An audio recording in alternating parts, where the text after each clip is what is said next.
I didn't realize it. Sitting sleepy. That's me. I'm sitting and I'm a little sleepy with, you know. But hi. I didn't realize the music would like stop, so you're just kind of left with the cold ambience of space. Hi. We're doing more Citizen Sleeper 2. Um, I'm loving this so far. I think it is a much, at least in my experiences so far, it's been a much meaner game than the first one was in terms of mechanics. So I'm very excited to hopefully, squeeze some victory from the jaws of defeat, as it were. Okay, now the music's starting up again. Um, oh hey, no, go ignore that. Ignore that for a moment. You're not supposed to see.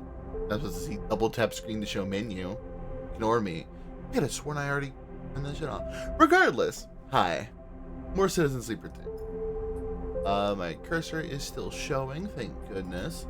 Honestly, I should have started a new file, just to see, on my own end, how different the outcomes could be. Because let me tell you, we were kind of getting fucked up a little bit last time. We failed the first actual major job. I think we got some, in Far Spindle. We gotta explore each section of Far Spindle. That's fine. Girlfriend Sisters kind of cooking around in Wellspring. We'll get there eventually. Helping Cadet is very nice. We gotta wait for her. Jin, we gotta go do a contract with him. But we have some other stuff to do here. Ooh, that's for fuel and supplies. We don't have a lot of money. So that's a shame. We got 3, or technically 5, all of our dye to work with. For better or worse. I think we should probably fuck with the tier. Because ideally if we get a positive, hell yeah. And then I can just pop one of these. Get a half a chance to get a neutral. I say we fuck with it. Work, please. Awesome. We lost some energy. Starving a little. We can go buy food. That's fine. We got Pinnacle Explorer, though. We got 2 new locations to explore. Fine.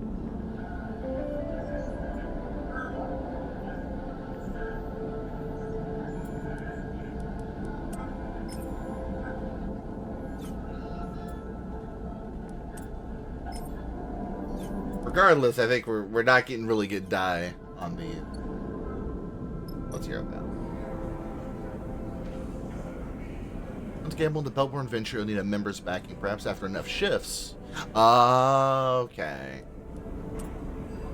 I should probably buy food before doing literally anything.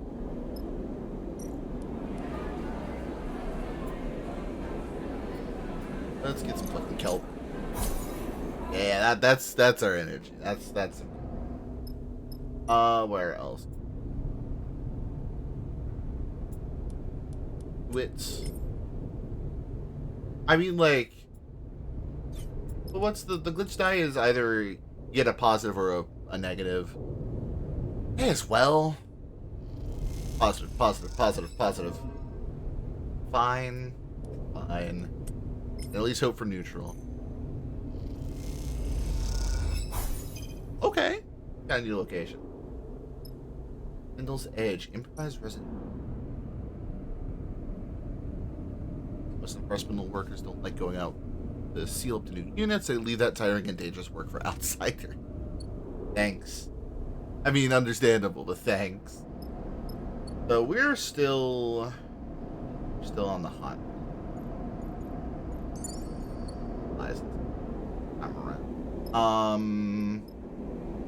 I'm fairly certain we have enough to get to. Yeah, we got enough to get to the wreck. So, okay, were we to do that, Yeah, oh, so even when you go on jobs, you lose ticks on the hunt clock. Okay.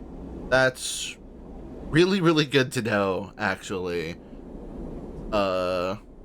Simply because I didn't think that would be the case, but you are leaving the system.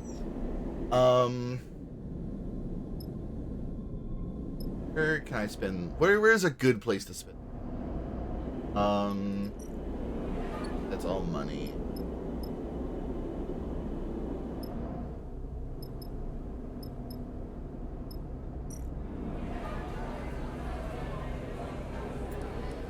We got. Okay, well that's not the best, but we can impress Nimba a little bit. Okay. Oh, you get energy for doing that too? Okay, very nice.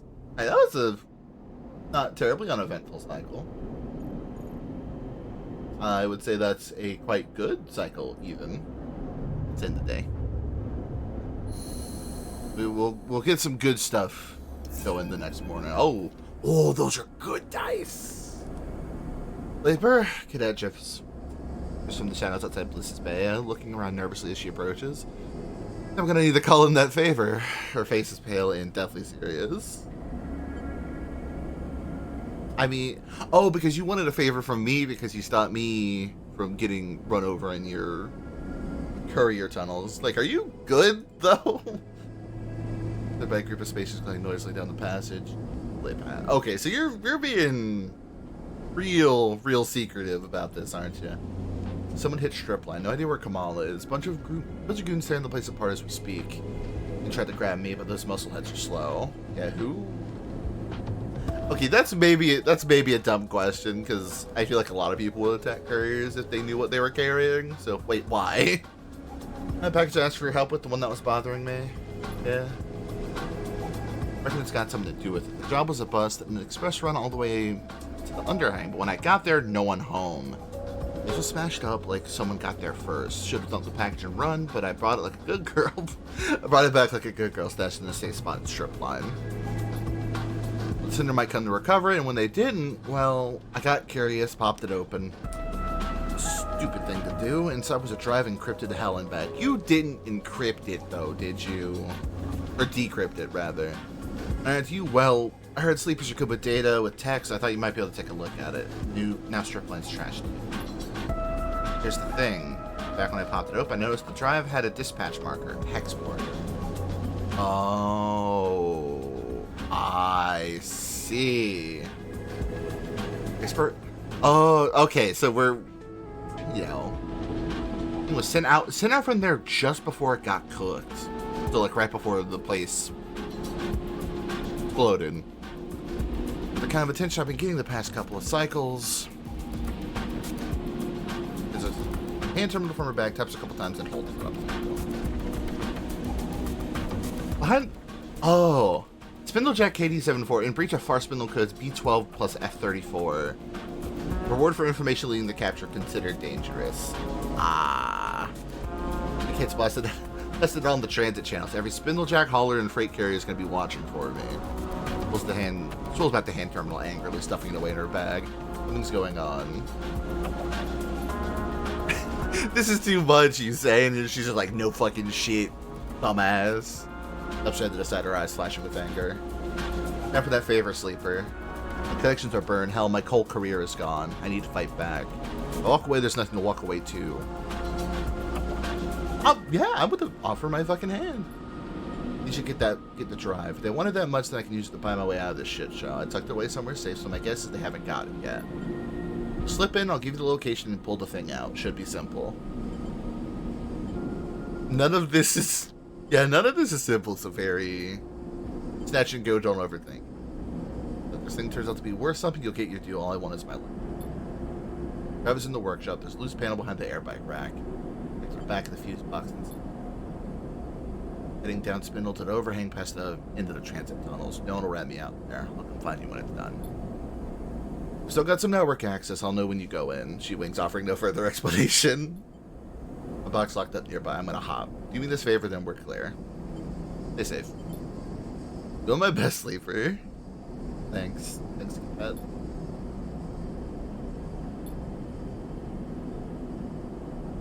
Yeah, I feel like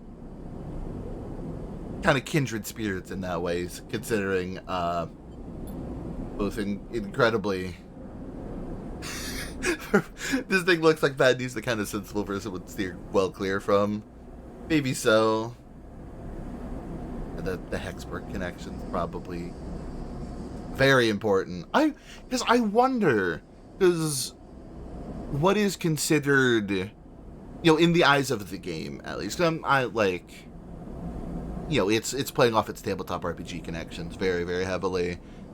Like, I wonder what, like, internally is considered main, like, heavy air quotes, main path, and which isn't. Because I think this would probably be, like, more in the main, like, row of mystery. Is this major?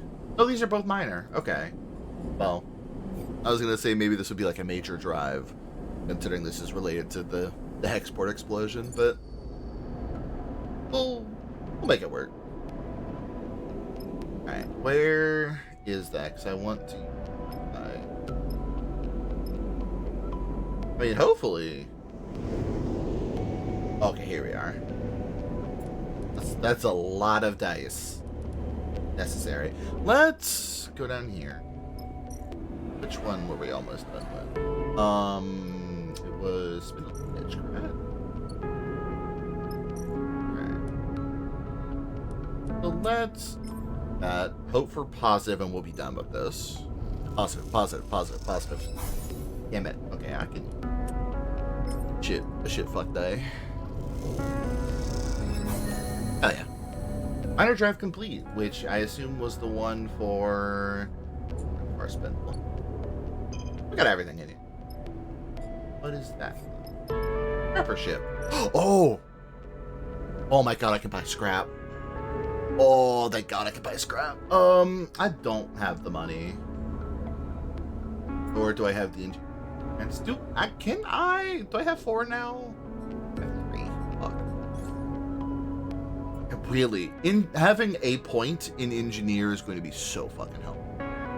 I really gotta wait till we do another minor drive to do that, unfortunately. Can't cut my way in. Oh, for neutral. Wow. Okay. That... Bad. We'll just get used to the rest of our die here, I think. Positive. Oh my god! Seriously? Really? Okay, that's the one positive I get. Okay. Rude.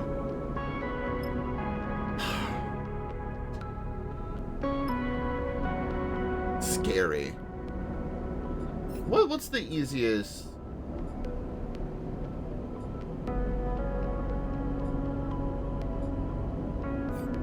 What contracts do we have open?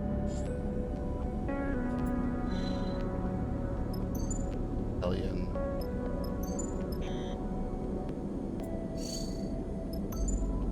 Just a hidden rack.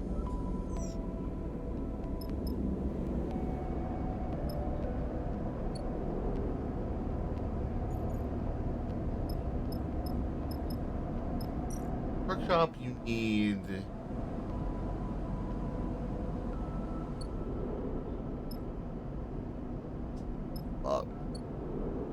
I really need this my fucking die repaired, but like I really do I really understand the mechanic, right? Like I understand why it's eating my ass a little. I don't even have any die to use for earning a meal. Damn it. Or supply, which I don't really appreciate either, but it's better than nothing.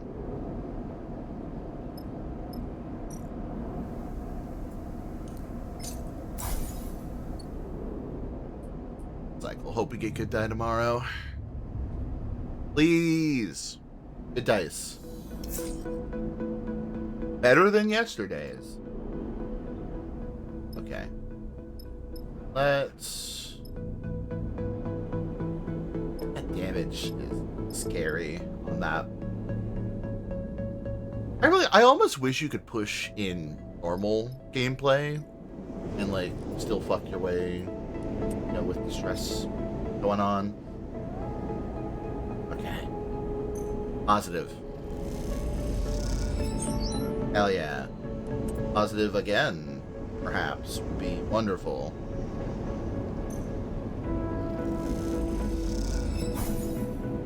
Neutral. Come on. Positive. Yes! Okay. And if we get a neutral, we have a 50-50 chance on getting a neutral. If we get a neutral, we're good. Neutral. Come on. Yes! Let's go. Alright, we got the fucking fuse box open. Noise nearby draws your attention for a moment. The scrape of a sliding door, maybe, or just some old system cycling in the walls. Took long enough to gain access to the Stripline Express bike garage, and longer still to find a safe route to air bike racks, but you are almost there. You've seen and heard the hired muscle searching and guarding this place, but have been lucky enough not to come face to face with them yet. You're back to the darkness behind the panel. If what that said is right, the drive is taped to the back of the fuse box in front of you. Oof. Oof. Oh, neither of these work. Reach through and run around slowly, carefully, and your hand settles on something cold and metallic in the dark. You stay firmly to the box. You pull at it, but it doesn't budge. A quiet little echoes from the dispatch office next door, and you freeze for a second. So the cadet was a little too enthusiastic with the tape. I'm gonna peel it because I'm better. Well, regardless, it's the same. Shit. It's the same. You can't really see it, but it's 25, 50, 25 for both. So we have a 75% chance of it going well and not failing. Let's do it. Neutral. Okay.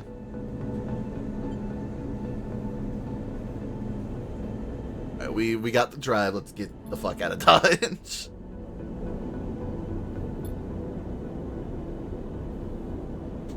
Ah, we were very close to getting caught. I see. Noted. Barely during the brief, you carefully make your way through the maze of passages that brought you here. There are doglegs and dead ends now familiar. Eventually, you spot a thin slit of light ahead, marking the loose panel you lever to open the gate entrance. Take a deep breath. Almost there. Oh, come on.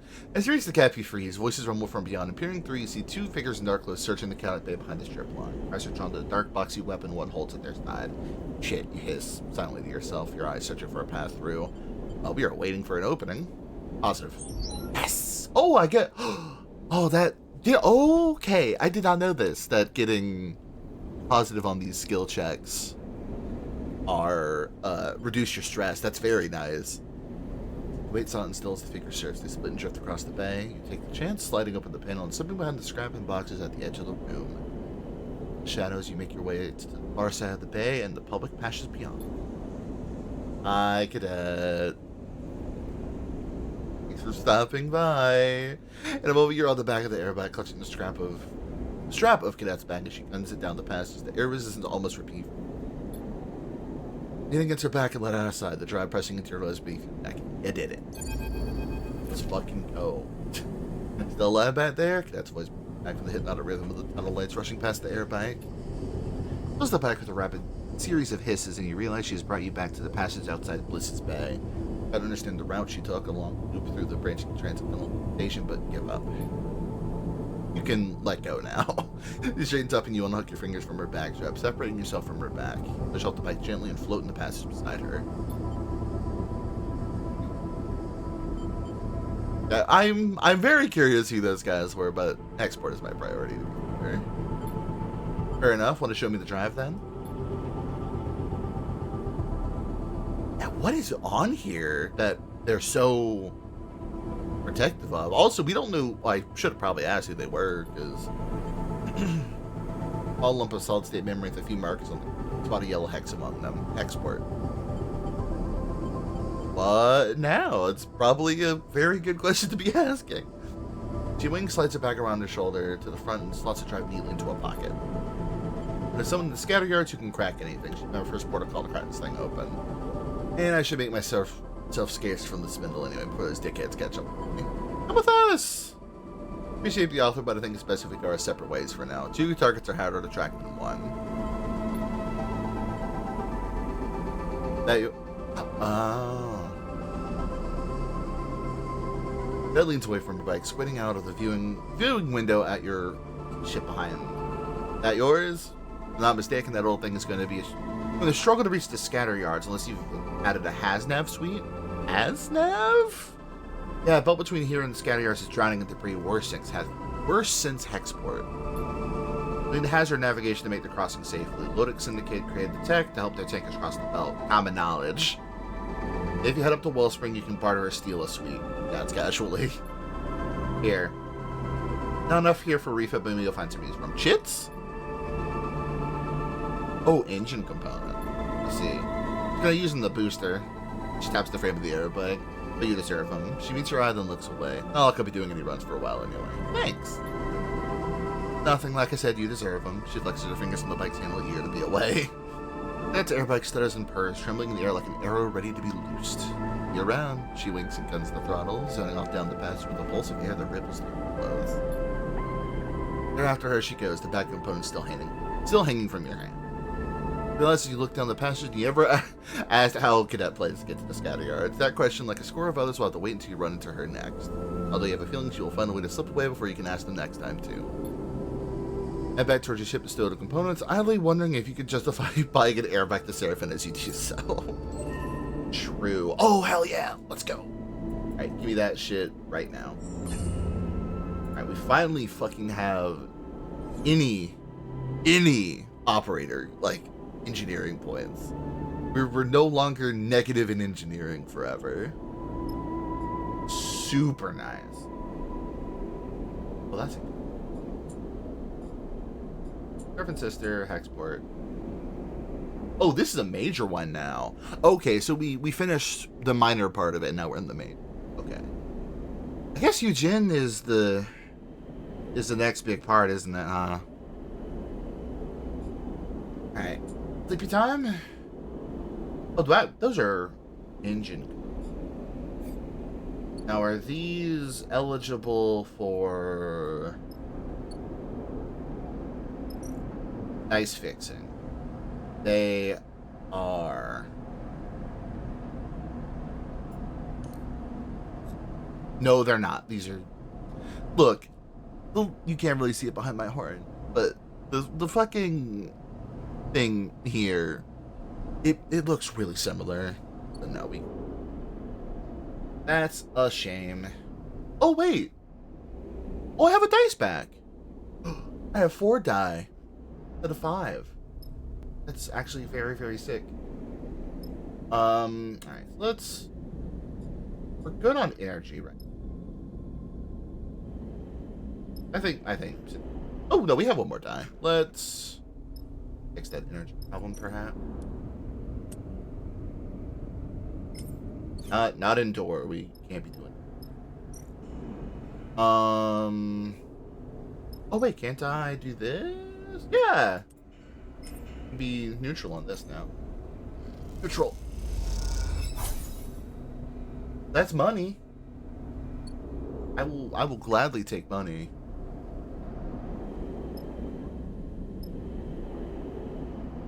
Or wait, no, these dice are still glitched. Never mind. Alright, going to sleep. Going to citizen sleep.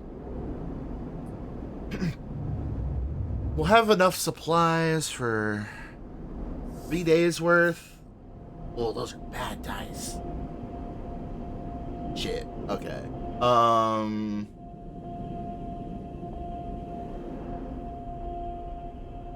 My question is, I don't know this.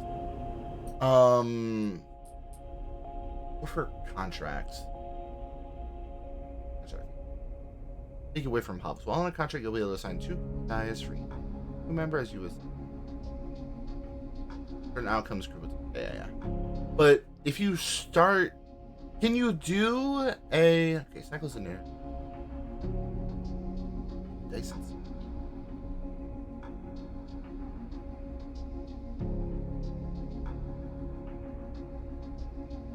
Because I'm like, where I'm at is like, we can do a couple more things here, I think. Or can we even?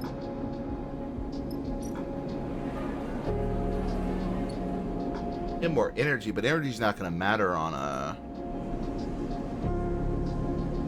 I stay lump Kasor, but hope this is rad. It's mean. This is the first segment of this game was very mean to me, but we're kind of getting our head in the game a little bit more. It feels like. But hello, Teach. How you doing? I could start doing the. It's like I don't want to waste. Okay, these are not good dice just to do this with, mind you. I think we gotta fucking. Yeah, 3 days of supplies. Maybe, okay, how much is one block of supplies? I think 4 out of 5 is probably not bad. Where was it?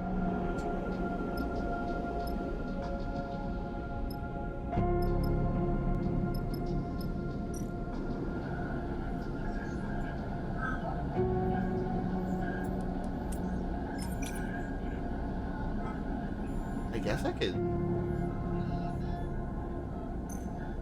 What is this gonna get? Money? Pretty good money. Pretty good money. Let's just get some more money and maybe. Yeah. All these dice.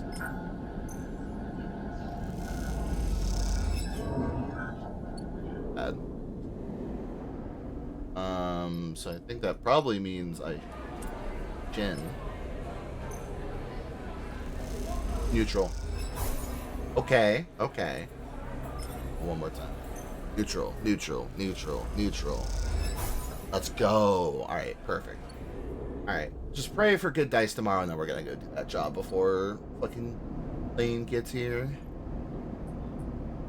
Oh, and actually that'll solve my energy problem too. Not energy. Supplies problem. Well. Oh, those are good except for that one. Alright. Let's pray.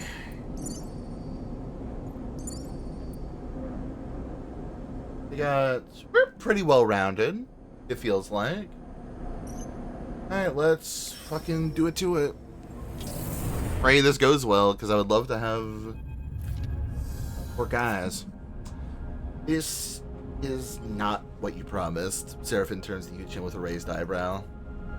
Now across the field, debris scattered around the small asteroid whose gravity is kept near captive. Where do you even start looking? Yuchin shrugs, unfazed. Said the wreck was hidden, transponder off, no flight records, didn't say it was intact. It was an easy job, I wouldn't have come with your crew, could have just grabbed it myself, he winks. We all earn our share. That's definitely more than one wreck. Liz is leaning toward the window, staring out at the glinting debris. At least 3, maybe 4 different engine housings out there? Irvin sighs. You really think there's something of value to be pulled from all that? I know there is. My tip-off is good. We just need to find the right parts. Looks out at the whole wide field of debris. Of the right ship. Yeah, how do we do that, though? What I know is that a wreck with an item of great value is out here. That's it. And shot from his feet. Are you all afraid of some hard work? Is that it? Griffin starts laughing. So you're telling me we don't know what we're looking for, where it is, or what it's worth? Trust me or don't, you drugs. This will be worth your while. This is a hot tip. Paper, please. Seraphim turns to you, exasperated. Gus of Beef interrupts the conversation. All of you turn your attention to Seraphim's terminal. An incoming ship, their transponder just popped up. See, what did I say? A hot tip. We better climb it before they do. Snaps a finger at the readout. What have you gotten us into, Eugen? Eugen looks innocent. I give you a head start on the big haul. Don't waste it. A few obvious sights, large bits of debris, clear hull section. Focus on those. Listen clips from their seat and glides out of the cockpit. You lucky kids in the airlock. Ready, Cap? Eugen slaps you on the shoulder and kicks off through the cockpit door. Turning to Seraphim. I do not like that guy. Seraphim shakes his head. Chance. Kevin turns back to his terminal. Hey, you're the one who has to go out there with him. Look, just be careful. Out and glide through the cockpit door, already trying to map the scattered debris. Okie dokie. That is 2 days. Got 3 spots to go through.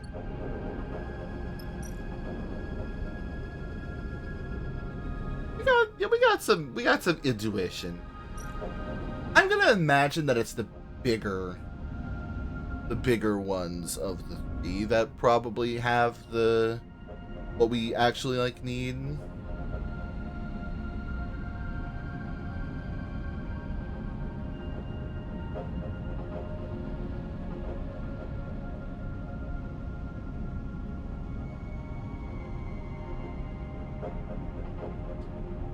Okay, so which one is it?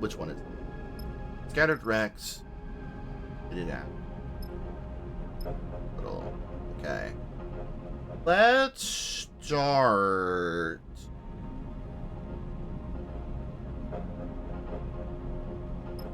Our shuttle. I think our shuttle's probably a good start. Oh, so it does re-roll our die. So we have different die this time. Let's this. Positive, positive, positive, positive, positive. Go. Let's go. Alright. And you are also pretty good at the... We have a danger. We have a guaranteed 100% positive outcome with Bliss. Let's fucking rock that shit. Ooh, 3? Oh, so I guess maybe the danger ones are like... more. Or worth more, potentially. Honestly, let's drop a 6 on you. Finish this off. Fucking go. Alright, shuttle interior. Scrape the terminals. Oh, I'm good at this shit. Hell yeah.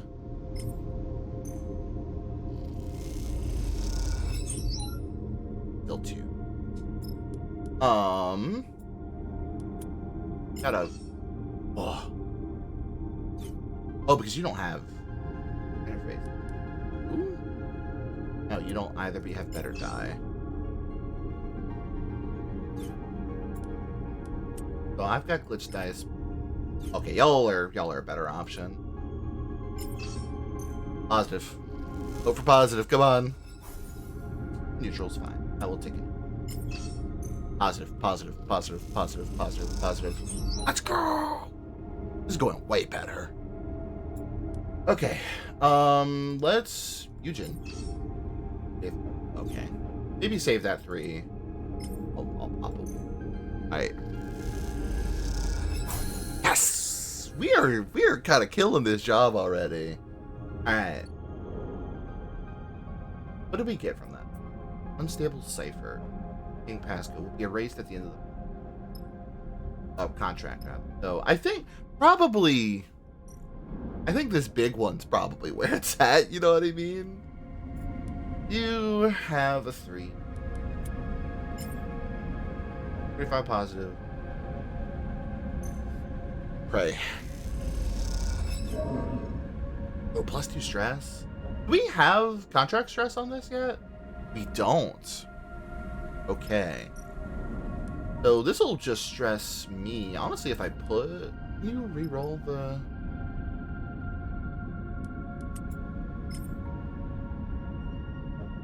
Let's just burn this last die and just pray for a neutral. If it's negative, I get a little stress.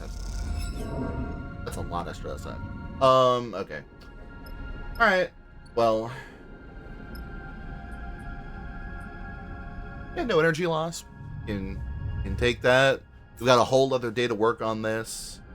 Please be good dice from everybody else. That is a 6 from Bliss. Fuck yes. Alright. What are you, like, good at in here? Since it's a 6... Oh, you can still, like, fuck that up. That's scary. Positive.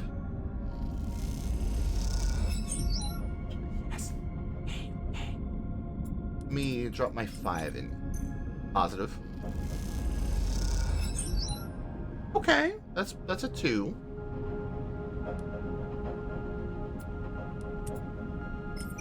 my other shit in here, I think. Okay. Another positive or neutral would be great. Okay, alright.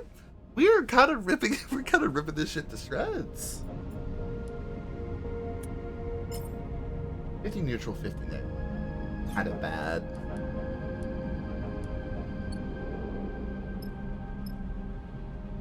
Y'all aren't even gonna be here till the next day, so let's neutral, please. Neutral, neutral, neutral, neutral. Fuck. Okay. Not my best, but we can still get a positive here and finish this off, please. Ah. Okay, maybe this is going a little poor now.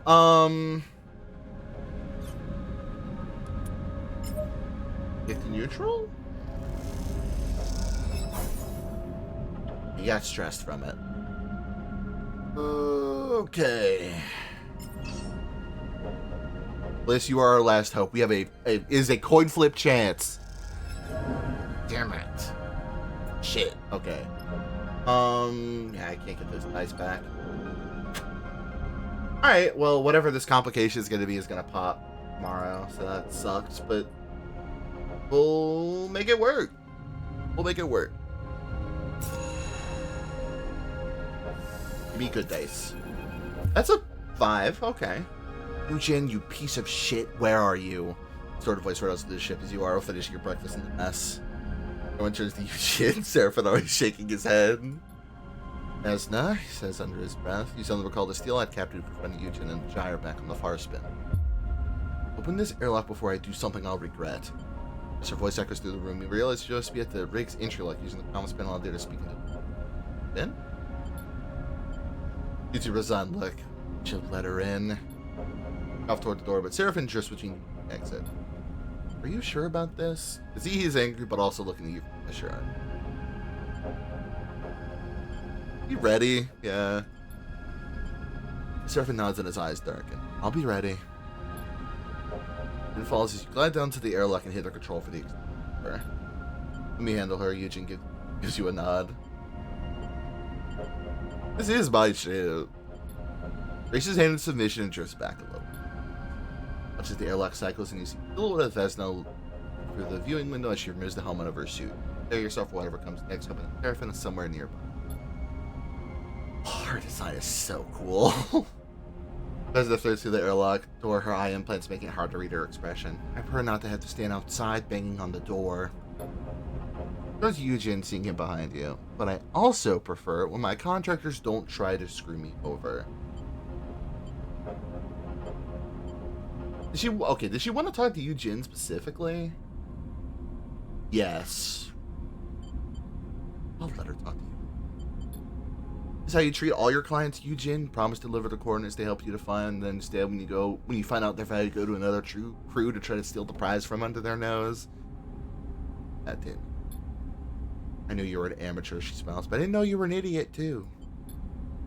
Oh, there are stories you want, Vesna. Until I'm paid, there's no deal. Eugene smiles. Pay me, Vesna?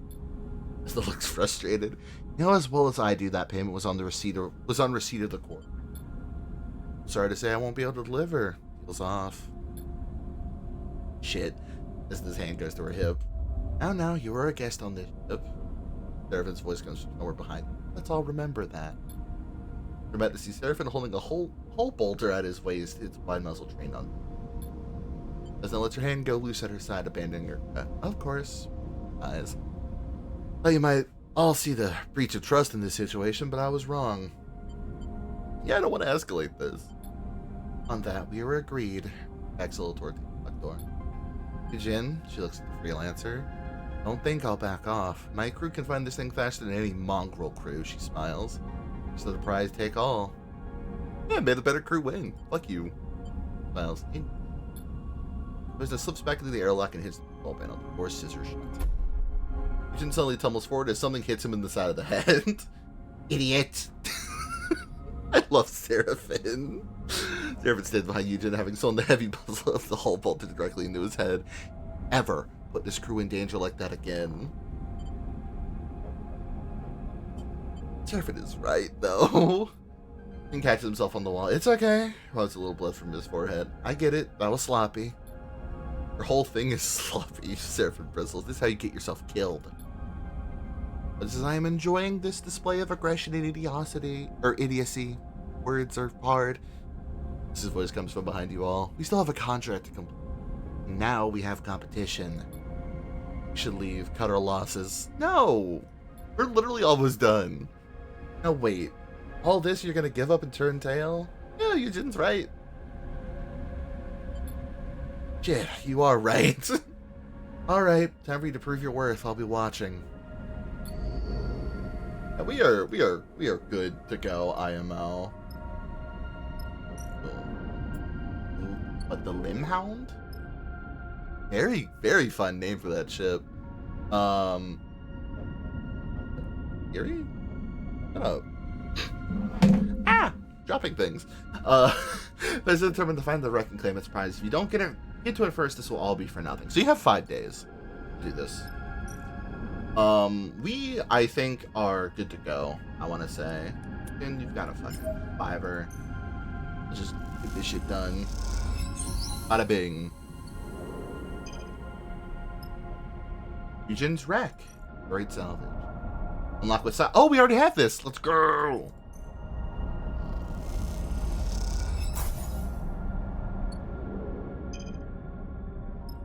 Direct cargo bay. Scrap and secrets. Alright. We don't have the best in here, but we can make it work, I think. That was a positive. Okay, okay. That was in neutral? Got stress from that, huh? Let's see. Positive, positive, positive, positive. We could, I say I sincerely doubt there's gonna be for this, but let's not take it easy. Oh, we got one more. Fucking 50 neutral. Come on. Alright. Come on. That stress is a little scary, but I think we got it. Cargo bay doors shudder open in silence as Eugen levers them apart. Is it the final layout of pullback before you can reach Eugen's mysterious prize? Can't help but feel a little excited. Since the satisfaction the idea that you beat Vesna's crew to the wreck, you found it, you cracked it open, and now you'll be the one to reap the rewards. Asking your success?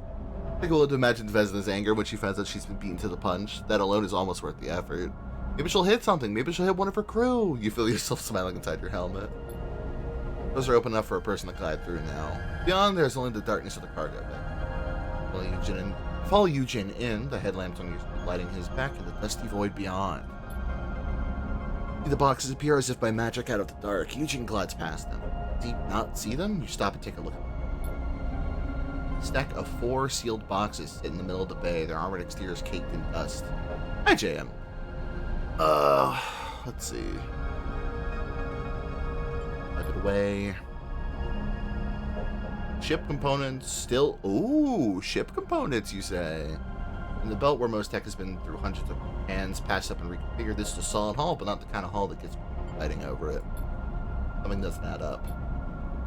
Aren't here, Eugen described this radio. What? Back wall of the bay, come see. Take out the crates and glide through the dark Eugen, the back wall of the cargo bay. Something that confuses you for a second. Black shape, a ragged circle around Eugen. Squint. Inside it, tiny lights twinkle. Takes you a moment, but you slowly realize you're looking through a hole in the wall to the stars beyond. Don't beat us to it. They're long gone. Serious? For yourself, it's happened a while ago. They punched in and took it.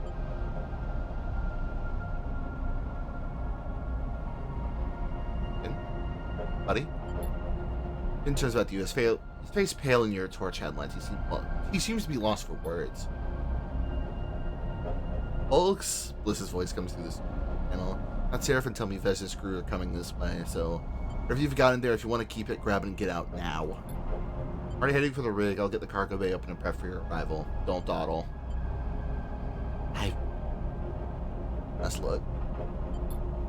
In the bay, I noticed braces built into the floor near the hole. Whatever this thing was, it was big and tied down.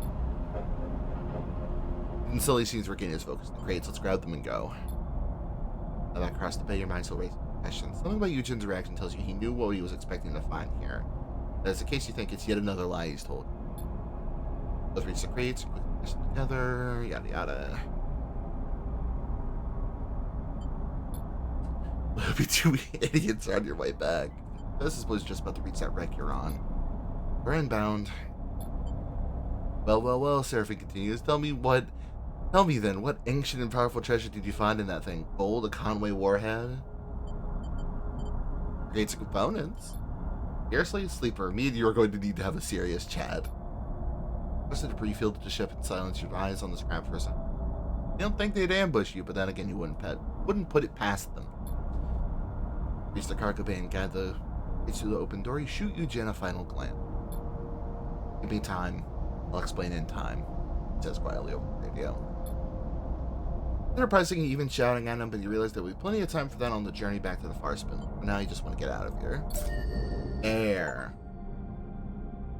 But we beat Vesna to it.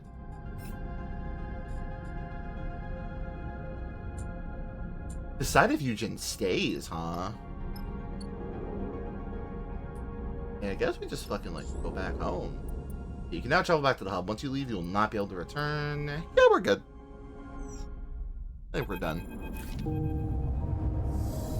Eugen has spent the journey back to the far spindle, avoiding Seraphine best as he can. Might be that he is afraid, but you get the feeling it's more likely that he has been making himself scarce out of a genuine sense of regret. Seraphine, however, doesn't see his behavior so favorably. Tommy shit won't even show his face. Seraphine complains loudly as he finishes talking. And the Spacer's crew sights with no care for anyone but himself. Yeah, fuck. Man, come on. Little faith. Seraphine turns to shoot you in the irritated look, but as he does, you see his eyes jump to the door behind you. Rustle movement behind your head and turn to see Eugen. I need to close this. Eugen in the cockpit doorway, a rare, serious expression on his face. I owe an all explanation. Voice is low and steady. If or not, this was not my plan. Your plan was to find the loot in that wreck and split with it, wasn't it, big man? No, it wasn't. I'm out, Seraphine. Bliss gets in back of the cockpit. Bliss has been searching for a ship, an infamous ship. She already had a ship. That was part of the problem. Not a rig. A fraction drive ship, interstellar ship.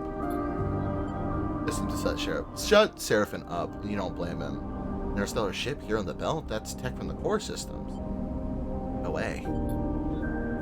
I think you don't trust me, but I'm not. Oh, I thought it was a no way in a, like, odd and, like, whoa, holy shit way, and not just no fucking way. You're lying. You don't trust me, but I'm not lying. I shouldn't even be telling you now. You know, word gets out that there's a factory fresh. This is a factory fresh faction ship. Somewhere in the belt, people kill for less. Gangs kill for much less. Tell me there's a fraction ship that no one has ever found that's been sitting here since when? Since the collapse? If or not, that's exactly it. She looks to you. Vesna put me on the trail. She wanted me to find this location for payment, called debt. When I found the data that verified its existence, that confirmed the ship was out there.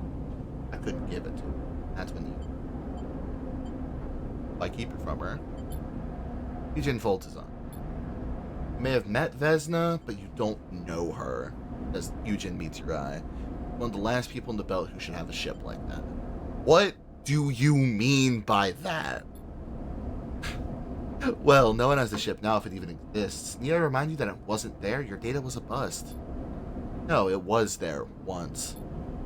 Those wrecks, those were the ships that fought over the fraction ship. A bunch of Solheim corporates wanted to get out of the system when it all came down, and that ship was their ticket.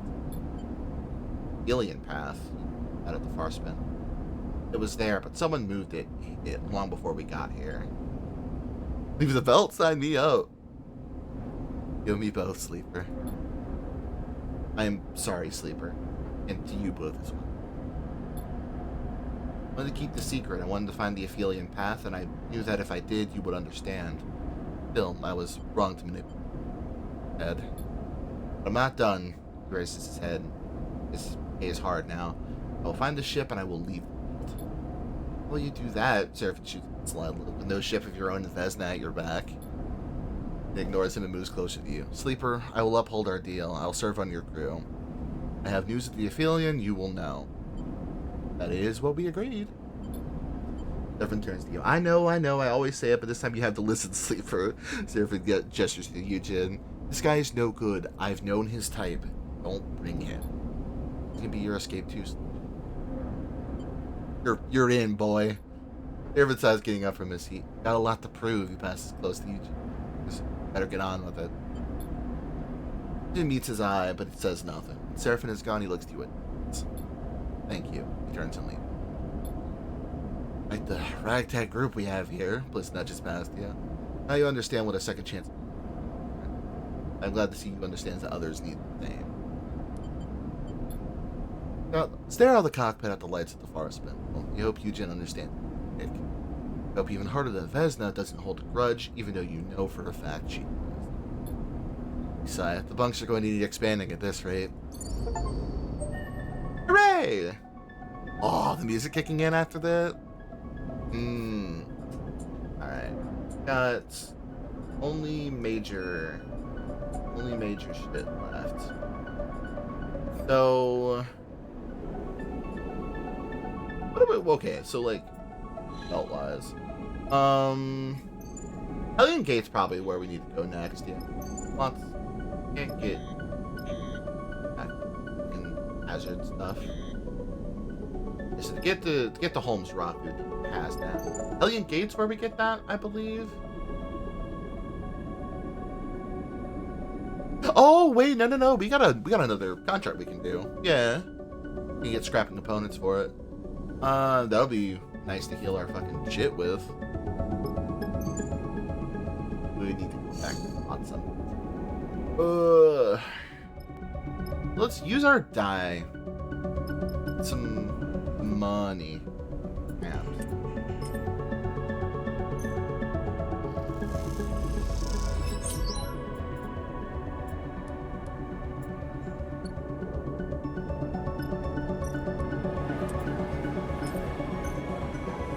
Positive.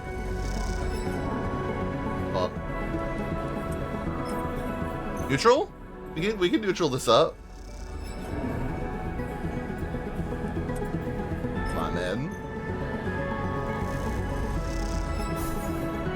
Okay.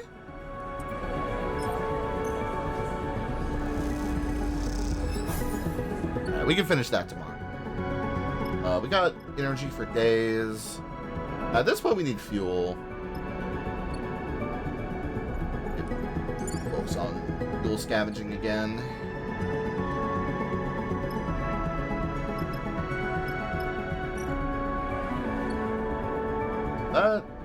Pretty good place to end the cycle. Because we'll get enough fuel to get off of here. Go back to. Oh, those are good dice. Oh baby. Very good dice.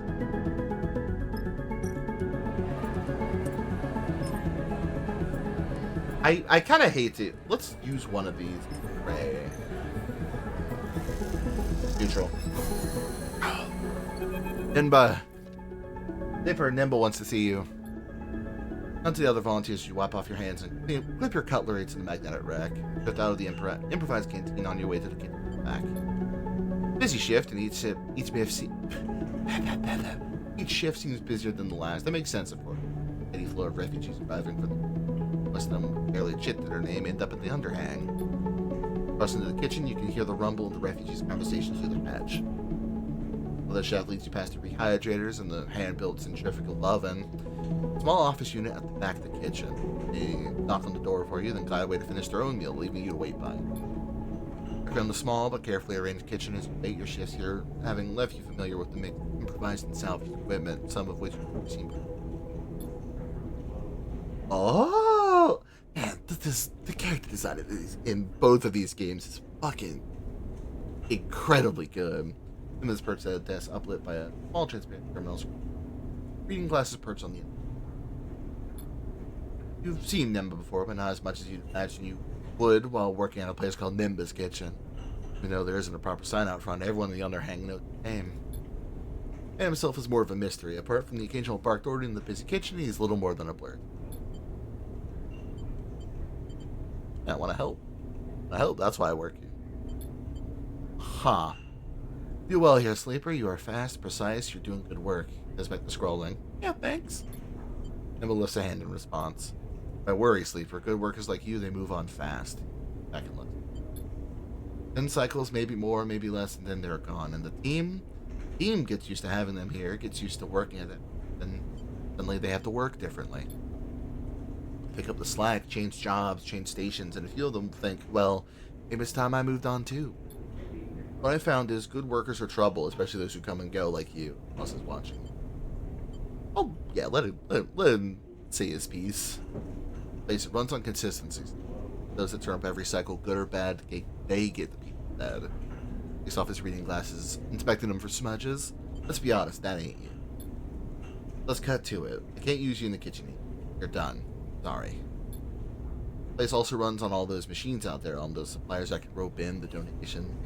Getting refugees from the inner system is logistics as much as it is cheffing. Shakes his head, which is why I'm cooped up back. So maybe you're gone, I never see you. Okay, thanks for coming. We'll still draw on without you. Maybe you still want to be useful. Maybe I heard you have a ship. Yeah, maybe I heard you chatting. You have a little something held up in a place only a ship like yours can be. I negotiated the purchase of valuable inter-system spores from a group that came from there. Well, they ended up at the Deep One Greenbelt. You head to Greenbelt and you find delivery and you bring it back. Well, that would be helping. It'd be the help, kind of helping a good worker, even an inconsistent worker, might be able to offer me. But the kind of thing that someone genuine, someone who wants to help for real, might do, don't you think? There's a wait for your reply. But it also seems like the kind of thing that might sit on a list of priorities for so long it disappears and never seen that happen to. I'll find out which it is. Definitely places his reading glasses back on his face and roll the screen on. Another way out, Sleeper. Wow. Right out through the kitchen, through the improvised canteen. People eating and chatting there. Old underhang passageway. All the time we're considering what you might do next and we're calling that persuasive glint in it. So that's a new miner drive? Yes. So where is Greenbelt? Greenbelt's here? No. Where's Greenbelt? Is that further up? Wellspring. Anything further down? Although, okay, so where? Okay. Oh, and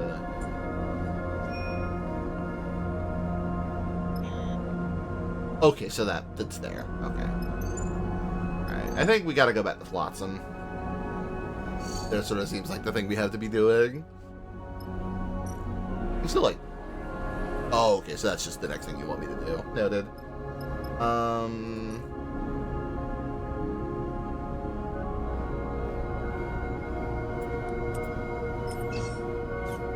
That's too fucking risky.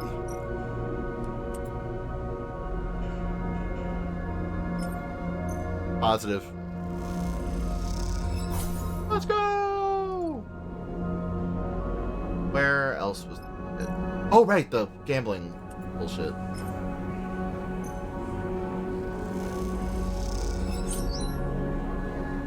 Oh, you can just keep getting cryo from doing this. That's fun, actually.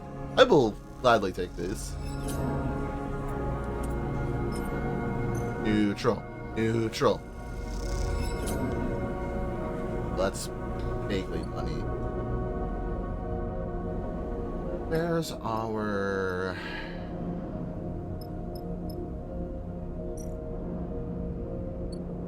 Where the fuck is the shop for this, right? Yes, here.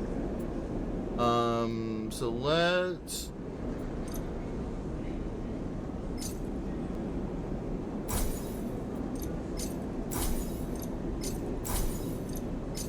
get enough for the round trip, because it's...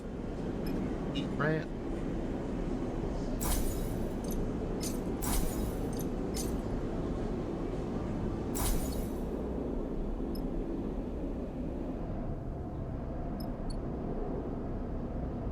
days after this. Fucking out of Dodge. Oh, wait, we got rare components from that. Hold on.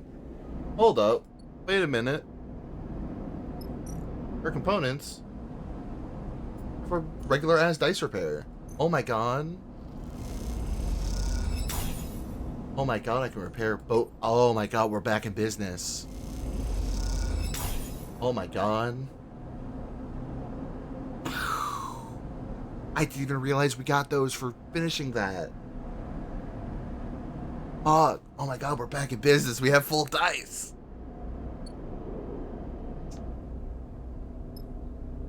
We're so back. Okay, one more day here. One more day here. We'll have full dice. We'll have enough to go around. These be good dice, though.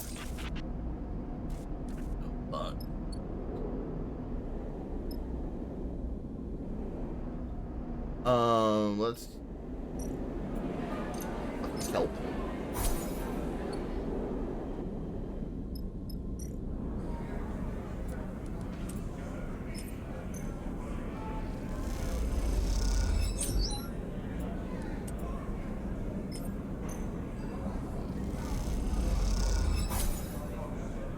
Okay.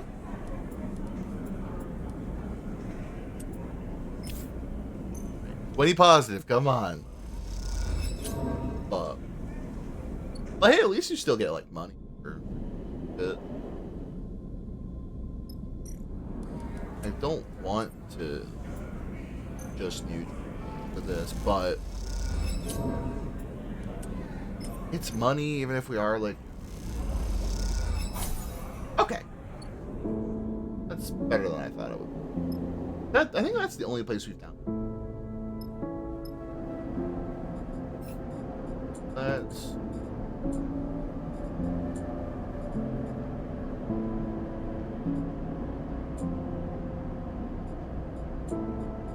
like missing frame is like I guess the big key thing we're working towards right now.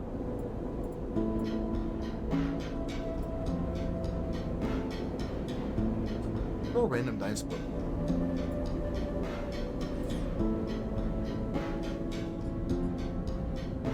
Okay. I think now's the time. Yeah, I think we gotta go to fuck. Go from Flotsam to there, yeah. Yeah. And that'll take us -3 on the hunt. Hunt stuff. That's a plus. Oh, those dice are shitty though. Ugh. Alright, we got. Oh, only 2? Hell yeah. Both coming with. Fucking get it. Oh, you know what? I think I might have just fucked us. Hold up. Oh, those are really good dice though. We got 2 days of supplies. Shit. I probably should have bought some more supplies before we left. But we have all of our die to work with. Hello, Redacted. How are things? What were you up to? Or Final Fantasy VII? Hell yeah. We're playing Citizen Sleeper 2. For the unaware, hi, I'm Reed, funny cowboy on the internet. I generally play action games, RPGs, and action RPGs. This is heavily on the RPG side. We're playing Citizen Sleeper 2 Starward Vector. Sequel to one of my all-time favorite indie games, I would say. Like, definitely in the top 5. And it's basically like a playable tabletop game. Writing and all. Like, really good writing. We're currently trying to help out a individual who is looking, I believe, for a ship out in an asteroid belt. And we have brought our funny little crew with us, and hopefully this will go well. Because the very first job we did went really poorly, but everyone since has gone actually quite swimmingly. You slowly approach a little as you move toward the ship. It's shaped lumpy and skeletal in the distant lab. Warm welcome bodes well for the rest of the job. Bliss shoots you a concerned look. Look up at the stranded ship ahead. Clearly they're feeling a bit exposed. We're here to help. Well, I figured that, the voice retorts. Otherwise I would have put a hole in that shiny rig of yours already. Shiny? This little boy? Little fella? Grab at the side of the rig, inspecting the damage as you do. Half the hull plating and big chunks of the internal structures missing. You have a feeling that this is not what you were here to fix. Airlock opens and you move inside. The interior all exposed wires and metal framework. Some squeeze and shudder as it cycles. Wait a fucking minute. Okay. Hold up. Are you who I think you are?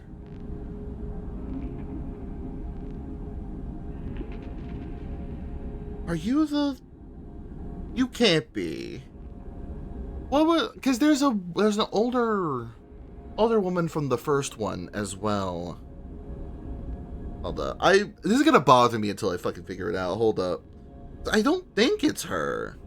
I haven't played the first one since the original. Like, I haven't played the original since in a good little while. Not Lim. Not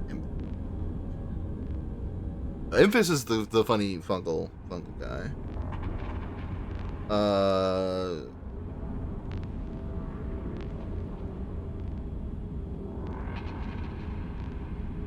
Rico is the one I'm thinking. This is not Rico. This is a different friend. Also is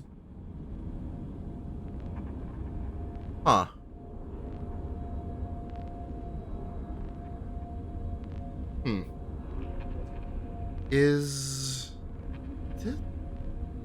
Hold up. Oh, let me check when we're done with this scene, because I need to see. Wait, because it was Bliss, right?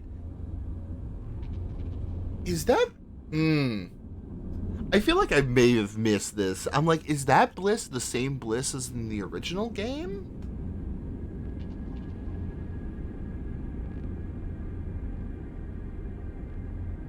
I'm like, are you the same Bliss as in Citizen Sleeper 1? No, yes, definitely. Okay. You grew hair.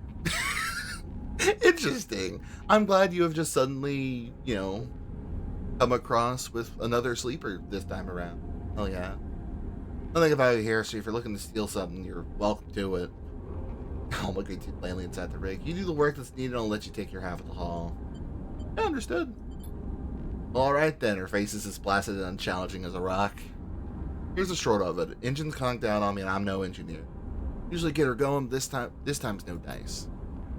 Just between you and the rest of the group. Why is there so many of you, to be honest?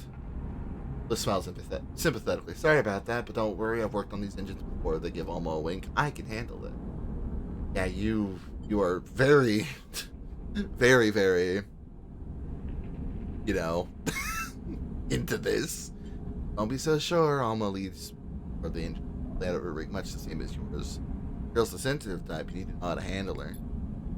There's a corridor of ship snakes in a way that isn't familiar to you, and you realize this rig is far more heavily modified than your own. Then it becomes all the more obvious when you arrive in the engine room. Rather than the rig's stock engine, a singular block and double turbine with feed clean, Alma's engine is a mess of piping and feed lines, leaking multiple raw components welded to the interior frame of the rig. Your eyes widen at the sight. Oh, we got like a car nut, but with spaceships. Been adding to her since I was young. Alma smiles at the chaos. Might look like a mess, but she purrs when she's running. Oh, sleeper, this is going to be special. You struggle to tell if they're intimidated or impressed. Perhaps it's a little of both. Is Bliss she they? Question mark? Because I could have sworn the game used she, or the first game used she. But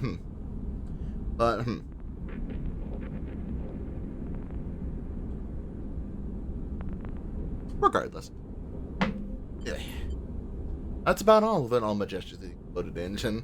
Get her running and you'll get your half of the haul. What's the hall, though? Well, guys, over to a window set in the side of the engine. Points the corroded remains of a as loose, dusty surface. There's the halls.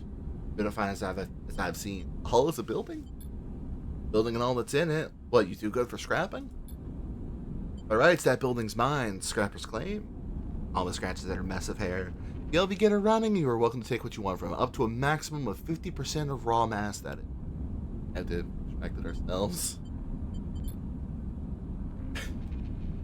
Looks you up and down, and you feel the first acknowledgement of you being a sleeper. I doubt it'll trouble one of you. Anyway, you're leaving with nothing unless my girl here is back in shape by the time you're done. So, get to it. You're starting to have the horrible feeling that this contract is some kind of elaborate joke. Oh boy. Big. Oh, we got this shit in the damn bag. Positive. Okay.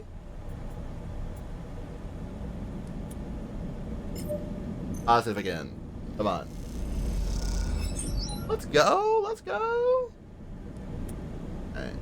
You are probably not good at this.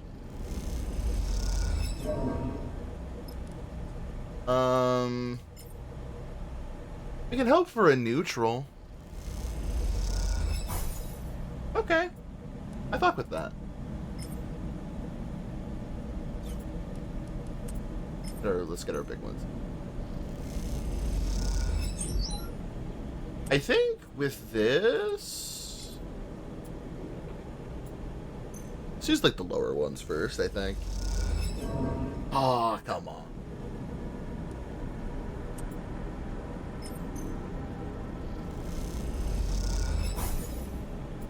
Being a neutral on that's fucking... Come on, now.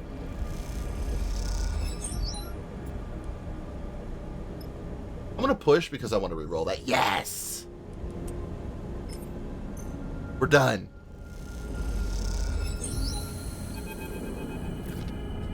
Gather and almost rigged to see the engine tested. Engine room purrs and chitters. It seems to warm with the sound of the engine, with the polyrhythmic vibrations that rattle through the open framework of the interior. Look over to Alma and see her eyes are closed, small tremble at the corner of her mouth. Look at the engine, Alma's engine. An object you have come to respect over the past cycles, even if you haven't necessarily grown to love it. It is, as you see it now, a difficult thing. Of whole parts of it make little sense in its oldest systems, those now bypassed and made obsolete by newer additions, still somehow play an integral role you don't understand. Unwieldy and unnecessarily so, and the accumulation of parts and patches from its long service makes it surprisingly fragile. While their sections have been welded and rewelded so many times they are impregnable and will never be able to replace. Uncooperative and prone to sudden outbursts of cooling fluid or even fuel. Is restless and begin to leak when left idle for too long. Always too cold or too hot. Thanks to the coolant and the fuel, and it is hard to predict which it will be at any given moment. And yet, despite all this, it is an object you feel close to, that you feel a kinship. Because in the end, you too are an accumulation of broken parts, long outliving their operational limits. You too are a machine that has become a story, and a story that has grown beyond the ability of others to understand it. Look over to Alma again, and Bliss is there beside her. They are talking, but with the engine running, you cannot hear them. Watch for a moment. Bliss now patiently listens. Faltering words, Alma explains something to them. Bliss nods, and then suddenly they embrace shit with care. Bliss pushes back, and as soon as the moment has passed, it seems like it might not have happened at all. Nothing in Two Fingers had to praise the act. Changed. I don't remember if you've seen them speaking before now, but you recall there are many moments when you were not with Bliss. Watch Alma approach, you realize the engine not just special to you, and that between her and Bliss, it might have been the bridge to a unique kind of respect. Nice job, Sleeper. Alma approaches you from this other room, and you know where the payment's to be found. But that brings our business to an end, unless you have something to add. What brought you here, though? Or what will you do now? I want to know that. I believe that's my business, she bristles out the question. You need to find somewhere quiet to resupply and so on, but I don't think you'd like my usual haunts. She gives you a sly look. Appreciate the assistance. You're welcome to take what you want from the hangar if you haven't already. Just, you see a knowing shimmer. Now I must kindly ask you to leave my... Airlock cycles, you look across at Bliss and swear you see a tear in her eye. What did Alma say? Bliss turns you and you, as if they forgot you were there. She just reminded me what I do. Why I do what I do. Why I fix things. You look ahead. There's beauty in it.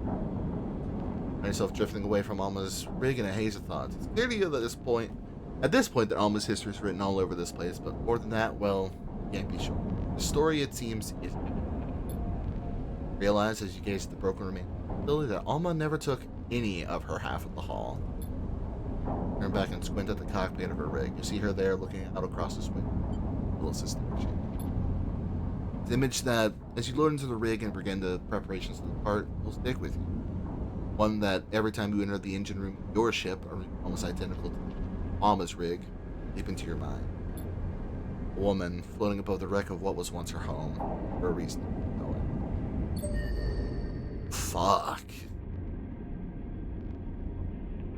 Fuck. See, you see what I mean by the writing in this game being, like, fucking incredibly potent? Like, Jesus. Let's end cycle and let's fucking dig into that facility before we leave. Oh, 2 6s? Damn, okay.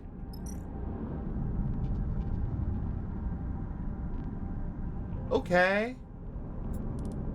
Fuck it up.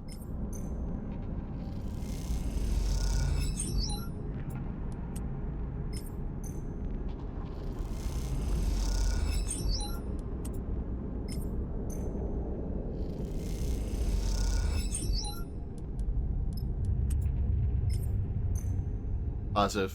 Run. Fuck. Shit.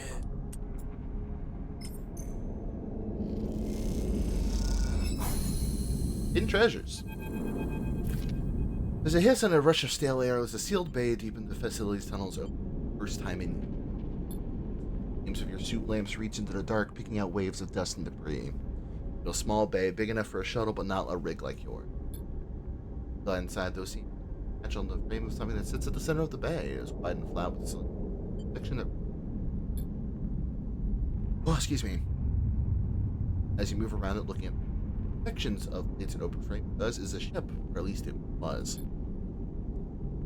Frame filled with rusted components and partially covered with old hull plates of just a fast ship, an arrowhead designed to cut through the free and even fat atmosphere. Hard words. Pull it up a little to see into its central cylinder, and your lamps reveal a cockpit outfit for that behind her. These are carefully upholstered, as this is love. The whole ship, in fact, seems built by hand, a custom model with little function out around and asteroids for the flow of it. Looking closer, brushing away the surface flames painted on the hull pallets in curling patterns, brush strokes visible even what must have been many.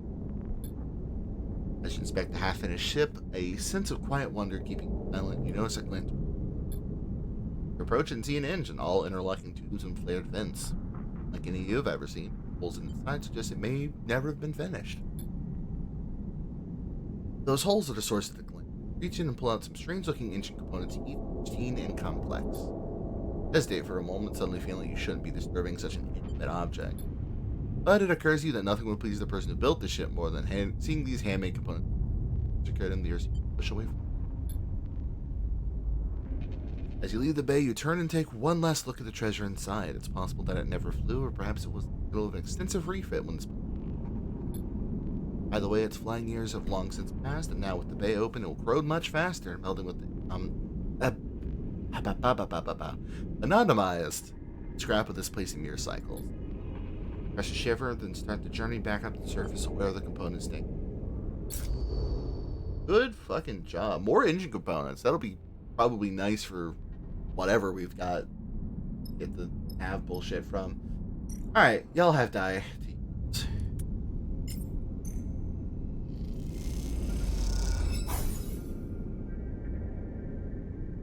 I highly recommend you play the first. This game is close to how the first one played.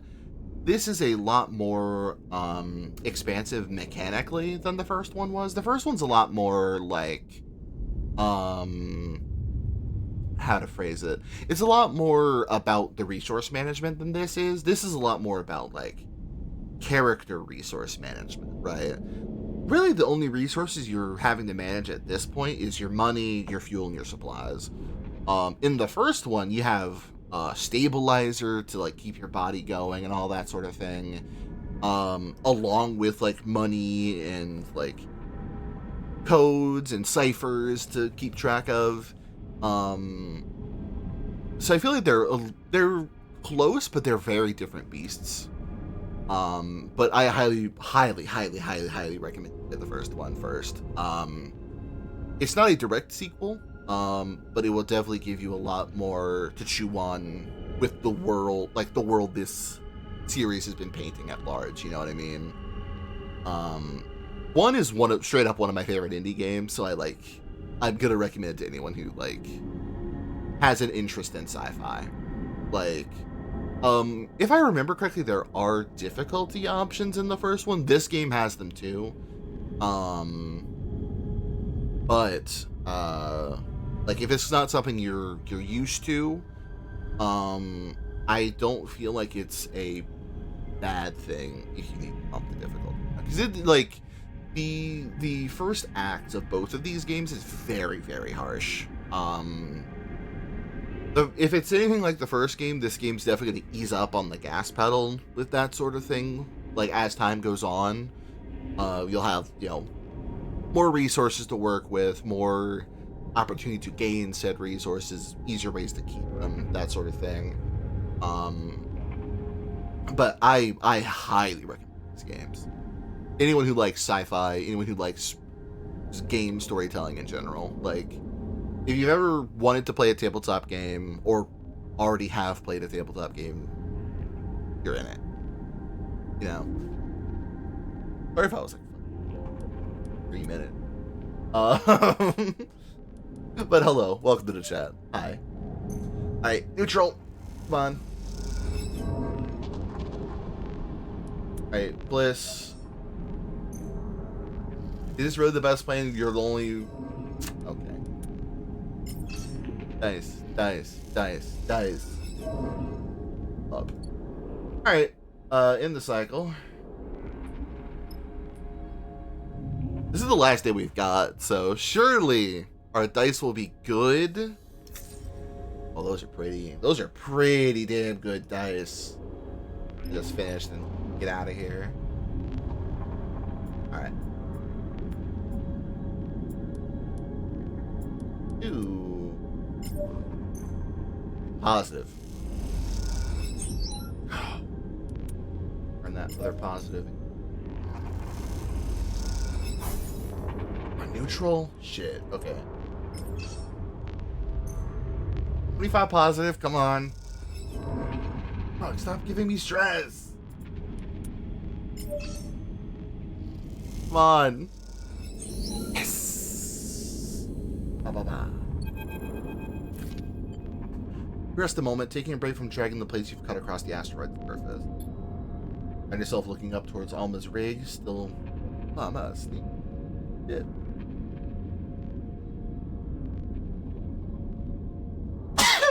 My bad. I tried to mute, but it was coming quick. Find yourself looking up towards Alma's rig, still down the edge of the crater, and wonder if she's watching. Her engine fix, you have expected her to leave immediately, but she remains there on the horizon, place. As if in response, your comms channel buzzes. I spy you got there, Alma announces herself on the open channel. Make scrappers of you kids yet. That scrap will earn you a pretty penny if you know what you're doing. Almost Rock always a good place to offload. I'll give you that for free. Look at the stack of ragged, torch-cut plates that they are loaded into the cargo hold, and you have to admit, you do feel a little pride at the work done. Thanks. You earned it. You can glance over your shoulder at the cockpit of Alma's where you can see you watching.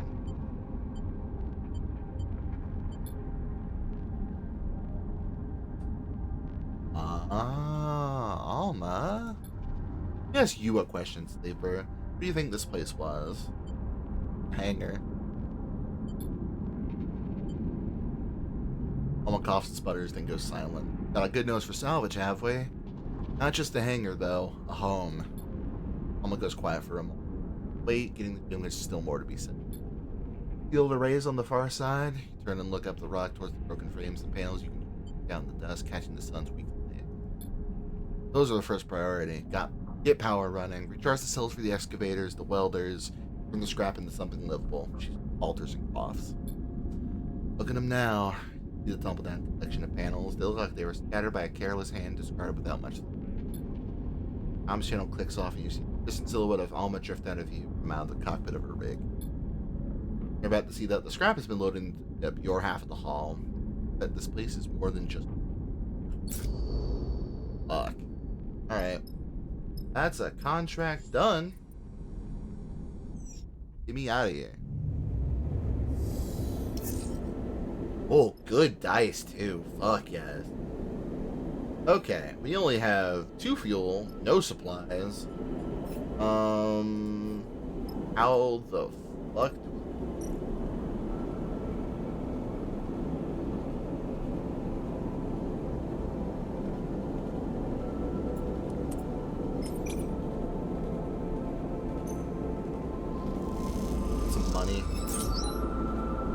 money and raw scrap? Why not? We're starving, which is probably bad, but we can make it work. Stock up on some fucking money.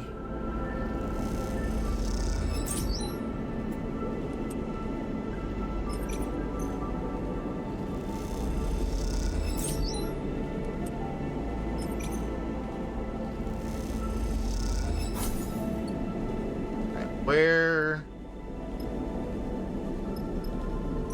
I assume you're where we can buy supplies and fuel? Fuck. Shit. Do we not? Is there not a place where you can buy fuel here? Surely. Okay, visiting fuel freighter. There we are. How much do we need to get that?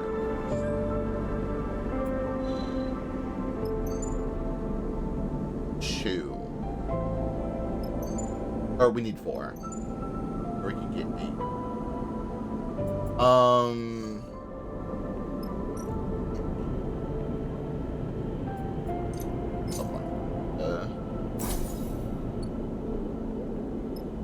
There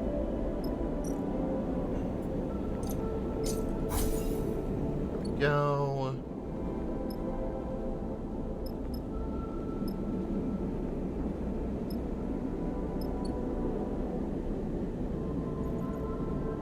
They'll be floundering for fucking supplies. We don't have any. Yeah, or something further. All right, let's go. We just gotta go directly to fucking Hellion here.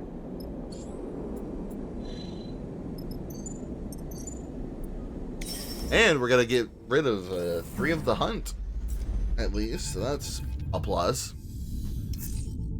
I don't like.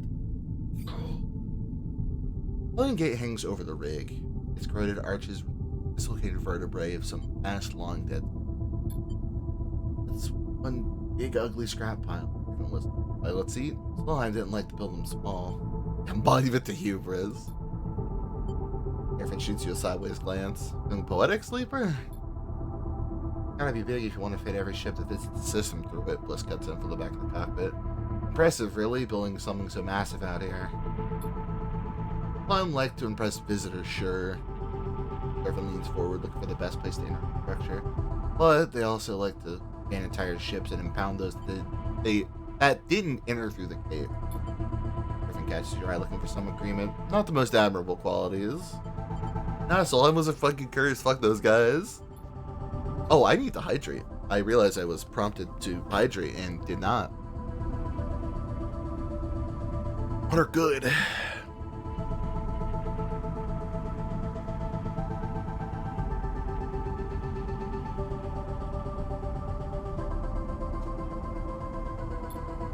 I agree, but without them, the system wouldn't just be 2 gas giants and a load of rocks. No harm in recognizing it. Look out of the cockpit toward the gate. Its layers of systems and rooms slowly opening to the void, peeling away cycle after cycle to reveal the bones beneath. As I actually have to hover over this to click every time. Rajan Me mentioned you might be able to find the location of a ship with a prime ship mine among the old shipping manifest and Solheim records. Look over the towering structure of the gate. This is going to take some work. Suddenly, a flash high up on the gate catches your eye. Lights turn on and off again for a moment. Back there. Is this place inhabited? Griffin raises an eyebrow. I doubt it. You hoping for a station-side bar? I feel you'll be disappointed unless we find an executive's old liquor cabinet. Liz pats you on the shoulder and drifts out of the cockpit. Let me see what secrets the gate has left. Oh, so this is just like an area. Noted. Yeah, so fucking Lane's not after us. Or not as much after us.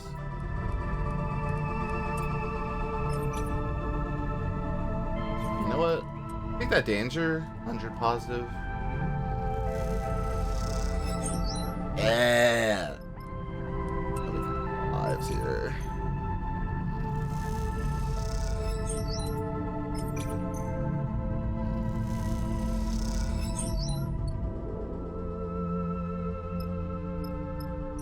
About the customs hall. Alright, positive. Go.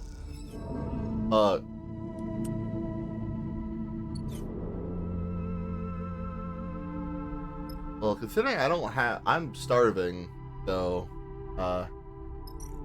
better hope we can find some fucking supplies here. That'd be great.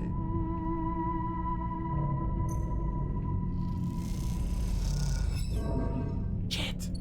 This is going poorly. I mean, y'all still are scavenging for. Well, in the day.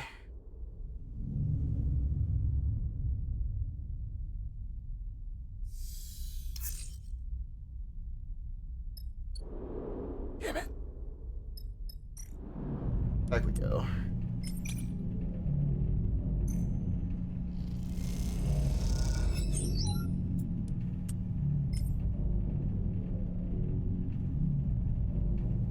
Positive. Come on. Come on.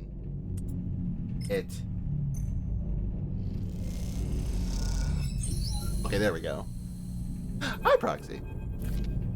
In the dark and airless void of the archive, something flickered. Working in the dark, picking through the guts of corroded machines, skimming the data in their corrupt memories, digging through a graveyard in search of ghosts. Now, with another flicker, the place begins to come to life. I've realized my fucking beat like in front of the text all the time, so I'm sorry. That's why I'm having to read more. All on the rows of benches, some of them crushed by falling ceiling panels. Terminals begin to uneven life. Cacophony of distorted sounds accompany the mission.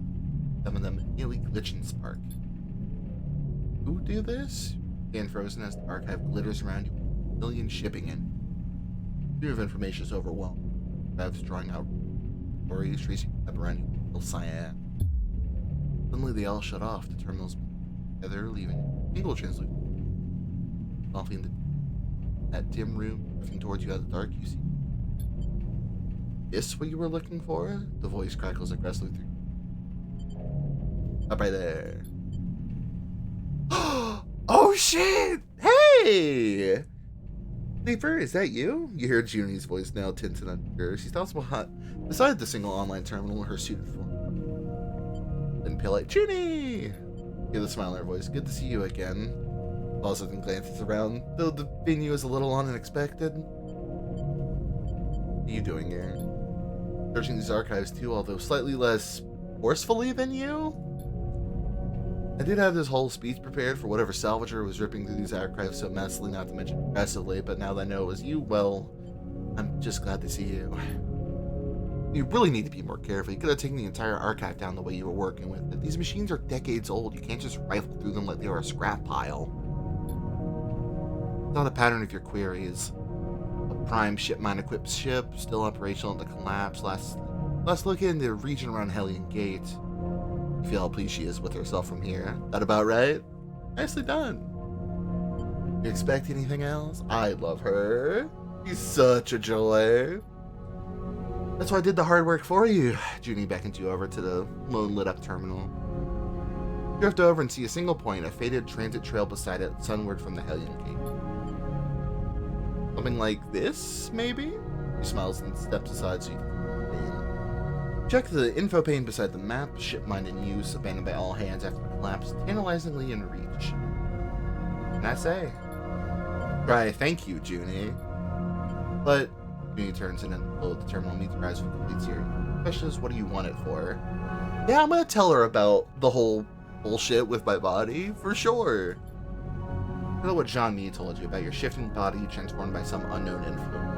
About the need for a prime ship mine to house your emulated mind while he runs a diagnostic process. She is silent for a moment, unsure how to respond. I'm sorry, Sleepy, but I think I can help you. I want to come with you, Junie gives you. You know how often someone gets to look out of one of those old Solheim wrecks? They're more trouble than they are worth, but contained inside there's an entire history to uncover. Uncover and take, you mean? This isn't like last time, I promise. I have no interest in the ship mine, but everything else is too big a chance to pass up. I know I can't force you or trick you into taking me, that's why I want to offer you this instead. Indicates the terminal, still showing the ship's final resting place. I hope that maybe if I helped you find what you needed, it would show that I could be trusted. How did you escape Hexport, actually? That's a good question. With great difficulty, she says. An evacuation was called, and I managed to get on board the outbound ship. Didn't see you in chaos, so I'm glad to see you now. Think about my offer, Sleeper. Send the coordinates to your ship, and I'll be hanging around the gate till you're ready to leave. Hell yeah. Need to go get supplies from the spindle and everything else, fine. I'll wait. But if you go on this job without me, I'll get the next. That you leave her in the archive, extracting data as you send back to Hellion Gates. Oh, so that's just like a contract now.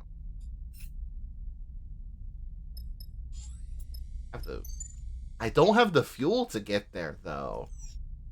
There's gotta be some sort of... Because surely I'm not gonna be stuck here, right? It's like... Where would I go? I can't go anywhere. Fuck. I guess I just gotta hope for this stuff to not fuck me over. Ooh, new location, new location.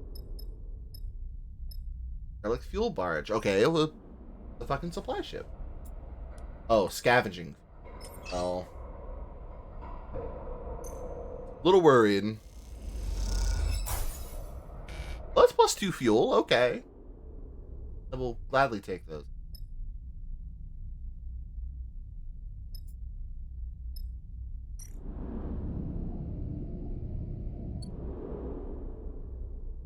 I would need more than that.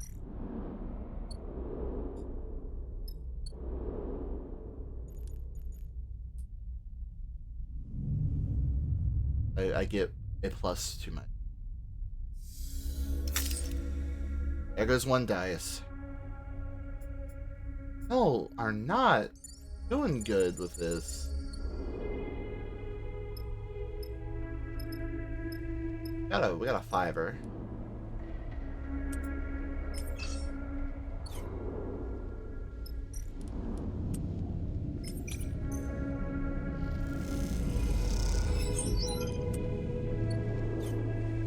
Supplies? Seize cargo. Search for supplies. Yes. Be that neutral. Come on. Let's go. Alright, I'm no longer starving. We're good.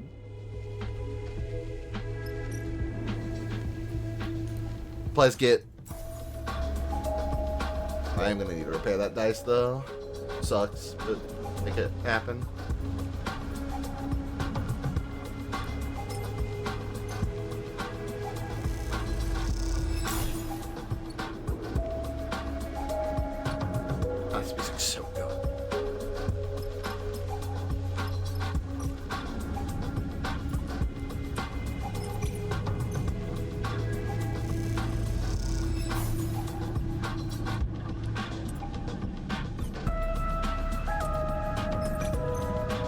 Come on. Let's go. We lost energy, but that's fine.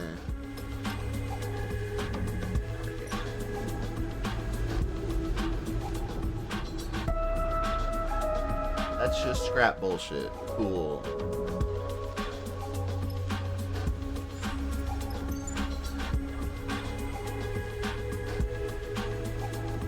Okay.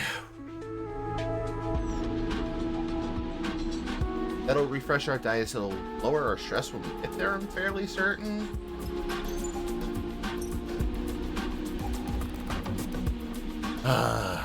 This is nerve-wracking. We don't have supplies as a problem. Maybe we take a day? I'm really not good at these fucking supplies. Give me a half. Ugh. We're gonna... This is really bad for us. Okay.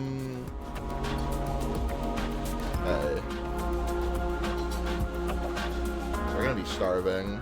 But, like, if we could scrap up some fucking supplies, please, that'd be awesome.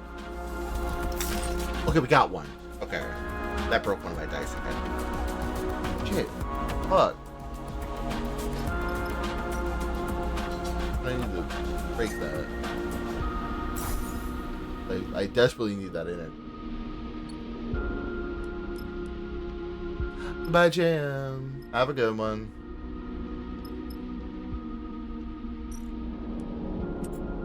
Supplies. Not having endure makes this be a positive.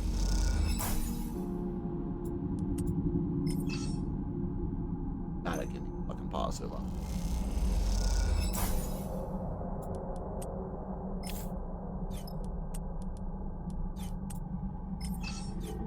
But I've got bad shit on this.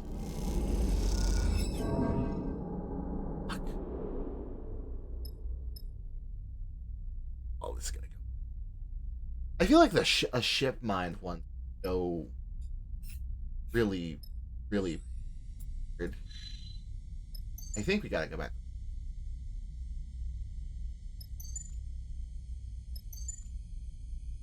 Stock back up. Or spindle. That sucks, but...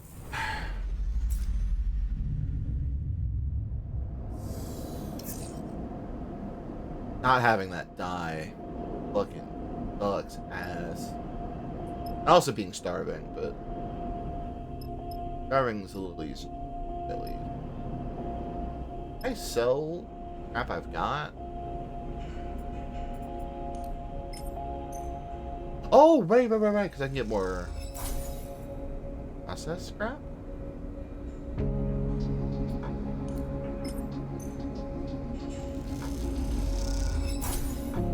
Money, at least. For those have not like done this.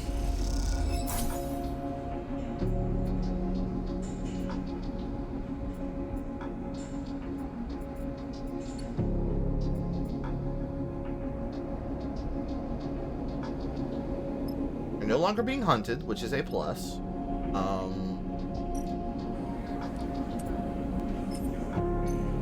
use the bar shit to get more money.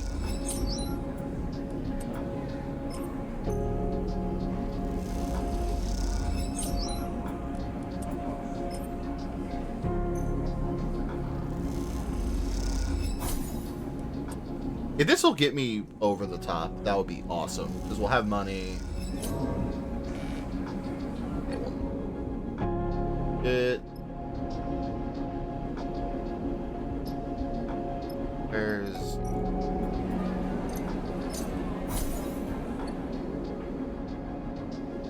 Big time.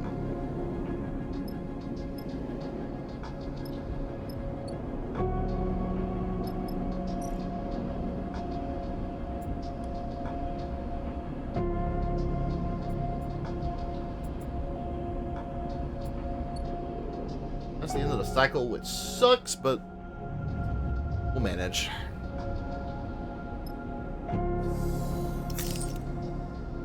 Oh, another one of my dice broke again? Fuck. Okay, we only got one of them. That was a... Why did I do that? That was a bad idea. Okay, hold on. Need...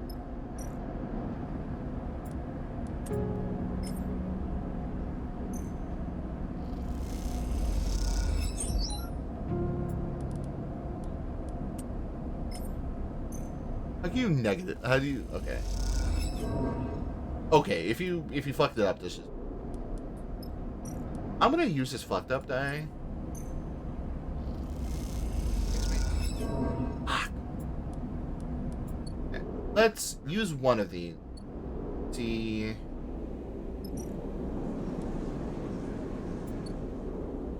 Wait. Okay. Give me. Okay. That's more money. You got gamblers, right? I don't actually know what that did.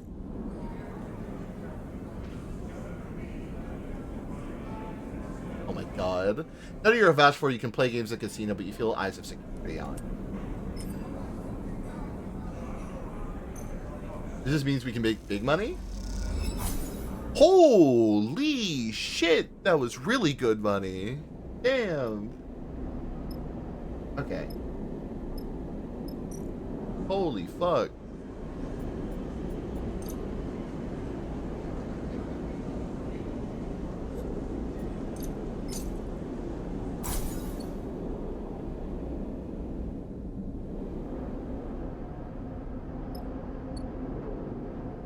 Yes. We'll have a dice fixed. Lost our stress. Or no, we won't. That sucks. Okay. Big money. That money is huge. Huge money. We're right back where we fucking started. They are sus of me though. Bad. Let's fill up on supplies and I think we should go.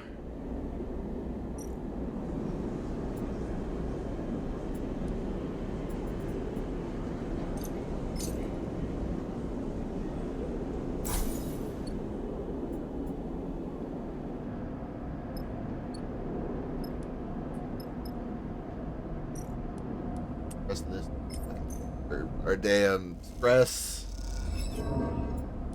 not working. That is incredibly not working. My good.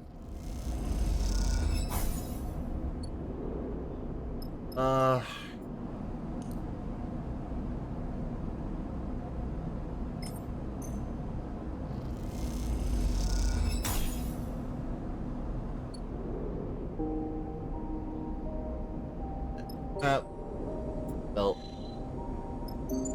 Alien. Ugh.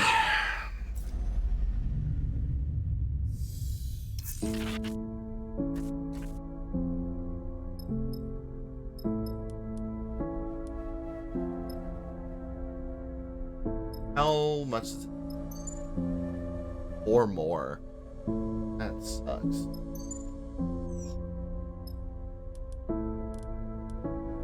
I'm gonna re-roll these. Right. Maybe just.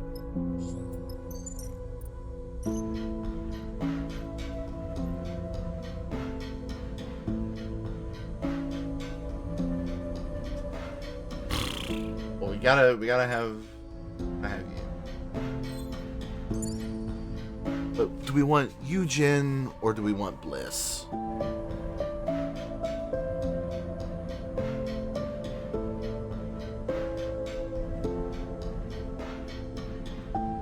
What is this contract called? Chip contract.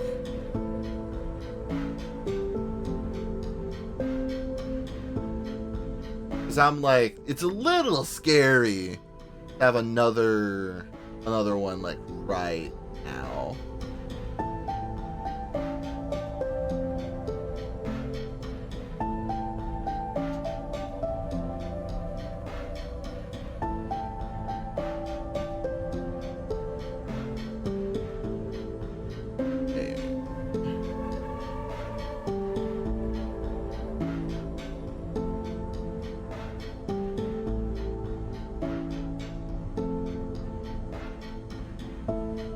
Trying to think. I think maybe because maybe they're not expecting you to have Eugen. All right, do it to it. We got 4 out of 5 die. Those are good starting dice. Those are really good starting dice. Especially because I can reroll bottom too. I will actually be right back. I'm going to go use the restroom, man. So be right back. Enjoy the really nice ambience.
I know. We're too far fun word. We're too far fun word. Too far sunward, sleeper. I don't like it. Hard not to agree. The coordinates Junie have drawn you out. Oh my god. Words are so hard. Born as Junie found, I have drawn you out of Hellion Gate and almost out of the belt completely into the soft, rubble-strewn transition with the Hellion system. The edge of Conway-controlled space. Oh no. Where the ship is likely to be untouched, and he surveys the wreck coldly. Or sunward for belt traffic to run into. Now, with Conway drones patrolling the edge of the belt, even less attractive as a salvage site. As Junie eyes you, trying to detect if you're being sarcastic or not. I doubt anyone has been here in decades, so I'd actually say we are lucky. Drone signals? Something I can see, but I don't dare reach too far. We should assume they're out there. Look at the twisted wreck. You swear between a red light. You swear you see a red light blink between the cars. Shame to look with Seraph in here. Better get to it, sleeper, quickly and quietly. What I understand, Conway drones run on automatic until they detect something of it. So as long as we're quiet, we don't have to contend with an operator, just an automated search suite. But if we are detected, we'll be killed by a machine, not a person. I find that very reassuring. Also, Proxy, you may recognize this character, who I think has nonned their Biney, because I think Bliss goes by she, her in the original, but has grown their hair out, and has returned as a playable party member, which is very fun. And I didn't realize this was the same character until I was looking to see if another character that I stumbled across was a returning character. But I fucking love this. Is everything. Pick it up out of the corner seat and glide toward the back of the ship to get up.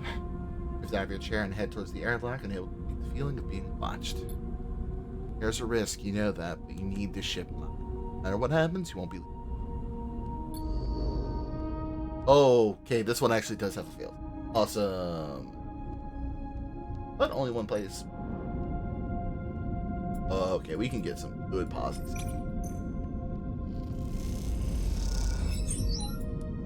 Good old posy.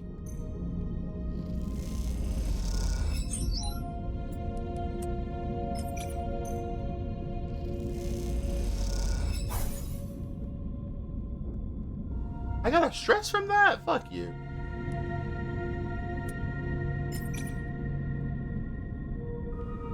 Everything's dangerous in this.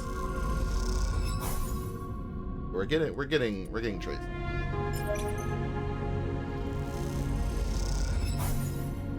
You are not good at taking stresses. Can't fail easily. And get stressed somehow. Ooh, positive. Alright. This has a potential to be bad, but I think we can fuck with it. Come on. Yes. Awesome. It leads you deep into the wreck, through crushed in twisted corridors, floating panels, and wires appearing suddenly in your headlamps like strings. Spy on space! Just as you begin to tire of the endless dark and the haze of particles washing over your suit, Junie leads you into a chamber where the ceiling is torn open to stars. At its center lies a cylindrical object half your height, but raised on a complex pedestal from which countless thick cables snake off into the dark like braided hair. One or two of them float freely, waving back and forth with glinting severed ends, but most of them disappear into the floor and walls or twist and curve out of sight. Beautiful, isn't it? Junie stares at the prime ship mine, the stars reflected in her faceplate. As gives you a look. Well, it's what we came here for, so it's our mess now. Junie glides over to the pedestal, pushing her way delicately through the wires. Takes out her terminal and looks for an access port. She talks softly. Cables lead off to every one of the ship systems: engines, life support, navigation, lighting, networking. The mine has hardwired access to them all. An old ship like this is running well. The ship mine would distribute itself. Some of the protocols running freely in different sections. Less like a single governing mind, and more like a load of systems clumped together to form a complex living machine. Think of a plant rather than a being, a plant with incredibly rapid processing power and a much more accelerated response time than your average tree.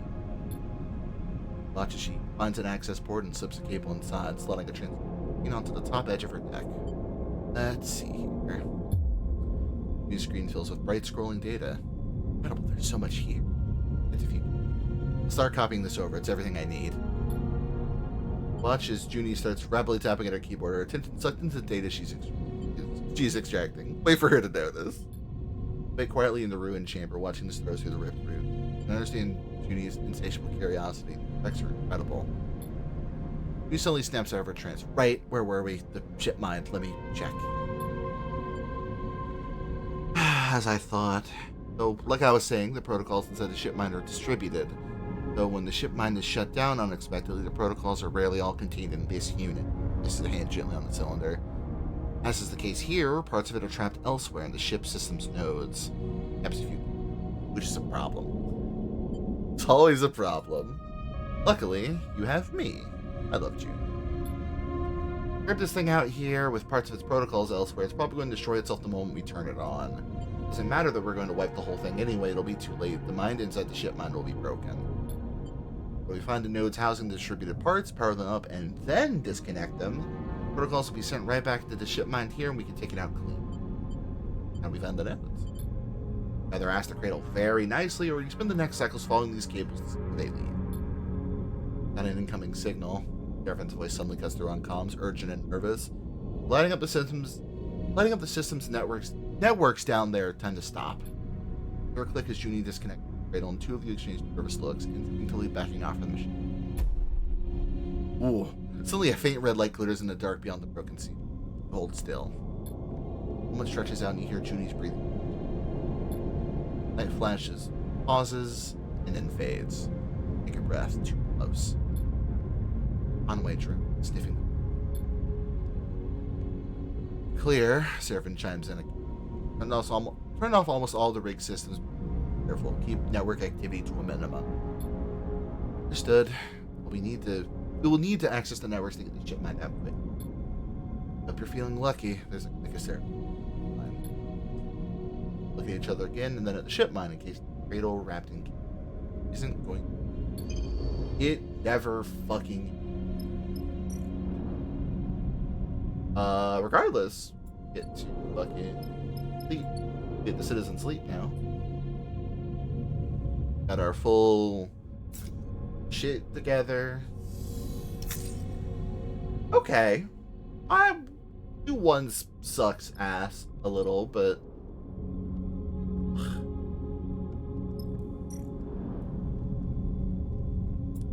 we can hack the cradle. Very easy. Ooh, Junie's got a 6? Oh, baby. Bro, see, we're already fucking halfway done with this shit. Do it again.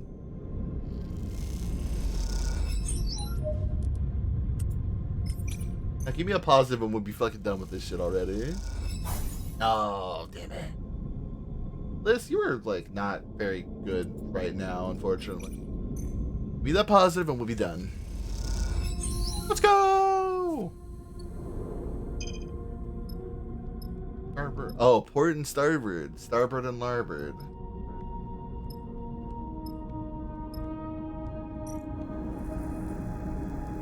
Something you're good at? No, of course not. Ugh.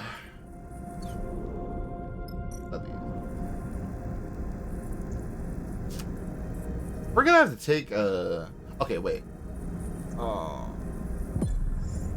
Okay, I got a 5. Simple.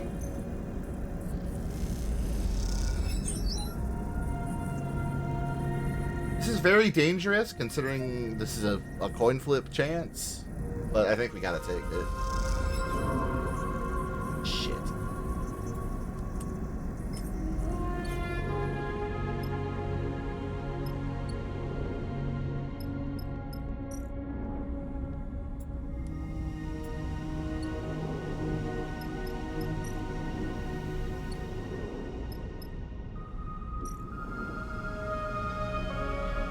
Oh, you can't repair dice on a contract. Yay! I think we just gotta end cycle, frankly. Is what? We just need more die. Yeah, I think let's better dice because I don't want to risk much of this to wear up. Hopefully, I won't live to regret this. Okay, we're good. This, your fucking poor dice are awful right now.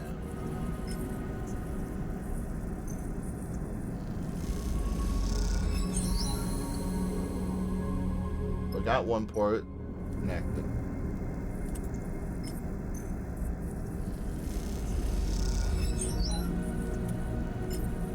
I think we're done. Hell yeah. That was really, really simple, actually. Poor Bliss just didn't have any good dice that whole contract, and this is the end of it. Ready, sleeper, Junie's voice comes quietly through your comms. Look over at her, floating beside the cradle, uplit by the pale screen of her deck. She gives assuring. Turn to the prime ship mine, now floating above its cradle, the final note. Locks release. Slide over and gently grab at the warm metal case. As you do, you feel a strange sensation of something moving around inside, like a creature in a box. Laying that under the pressure pickup. It dawns on you that Jean-Mi plans to put you inside this strange place to hold your mind there while he investigates your body. Thought prompts a shiver. Everyone's still sniffing around, sleep. Servant's voice crackles on the comms. If you have what we need, let's go. Junie's hand falls on your shoulder. Come on, sleeper. Don't overthink. Plenty of time for that later. Look up and see a faint red light glittering in the dark beyond the... And alright, that was it. Hell yeah. Did it without fucking alerting Conway. So let's fucking get the hell out.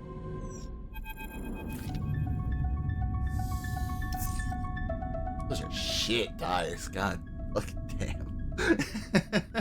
Driving back to the Hellion Gate, as lonely and cold as it is, feels like a relief. Tension in the rig as you came back out of the inner system, a while. Errant signals and glinting her throughout the conversation. But now, floating in the comforting shadow of this vast ruin, the sense of relief is palpable. One prime ship mine, condition unknown, retrieved. Everyone runs the engine shutdown protocols. I'll mark that down as a success. Mark that as a success. Agreed, thank you. Sure, let's head to Flotsam. Different ways away your things. We're a crew, we work together. Skipper, can I speak with you? Back to the cockpit. Of course! Leads you out into the package, sucking yourself against the wall. She looks small even in this compact space. Thank you for taking me with you. Hope I proved I'm trustworthy. No doubt. It's nice to hear. Thank you. My time here on the belt, I haven't found it easy to make friends, she falters, moving over her words slightly, but... You, sleeper? Well, I hope you'd consider me a friend at least. I would. Can't help but smile. Glad. Now I'd like to ask you something. Pauses. Would you consider taking me with you on the rig? She blurts out. And then before you can answer, I think I would give help for your diagnostic, and in the meantime I can take a look at the ship mine, make sure it's ready, and yes, Judy, you can join. Stops, speechless. Looks down at her hands and then back up at you. Okay? She smiles. Thank you. I will find a bunk. Quickly glides off down the corridor before you can say anything. Another stray collected. Seraphin puts a hand on your shoulder. At the refuge we're building here. I smile. You don't approve? Seraphin shrugs. You know, I've actually started to warm to this one. She's alright by me. Smiles and pushes off your shoulder, gliding toward the look towards the bunks, but Junie is already out of sight, likely unpacking already. Ship's getting a little crowded, but you're starting to realize you like it like that. Or at least she'll prove invaluable when you get to Flotsam and have to deal with on me. Perhaps you'll even have a read on the old man. Pause for a second, appreciating the warmth, the hum of the rig and its inhabitants. The ship, you think, is starting to feel like home. There we go. Alright, so I guess we gotta fucking deliver that shit. Only have one. I really wish... Like, I like playing Operator, like, quite a bit, but man, this shit hurt. This shit hurts quite a bit. Not having Endure. Because Endure is, like, really common in ways I didn't really expect it to be. Alright, but we need fucking dual bad.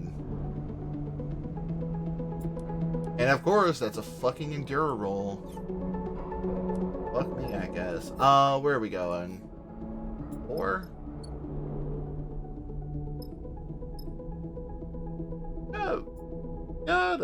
We got the ship mine, we got scrap. Using components.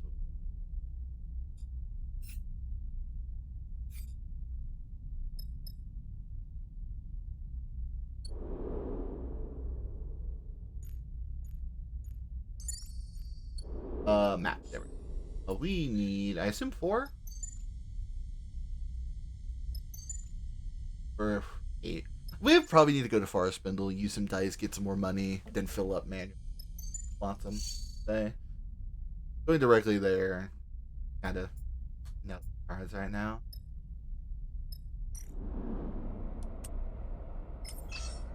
This is going to go badly.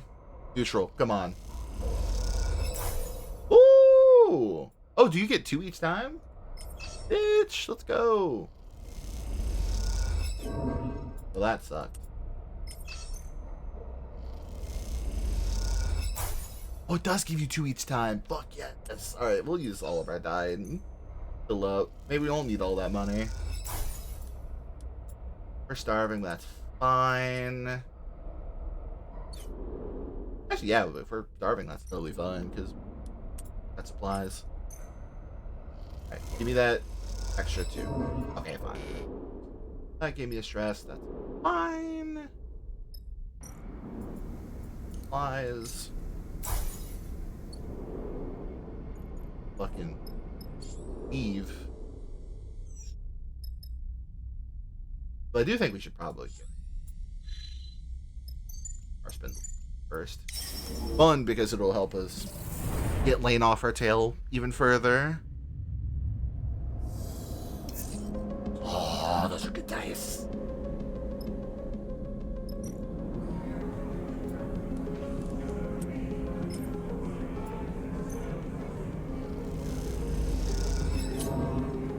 No, my money. My 5 money.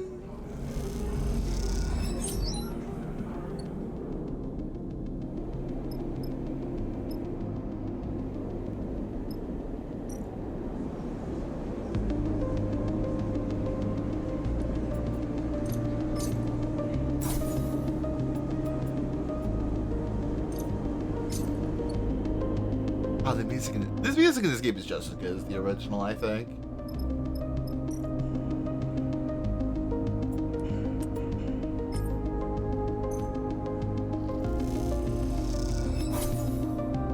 Hell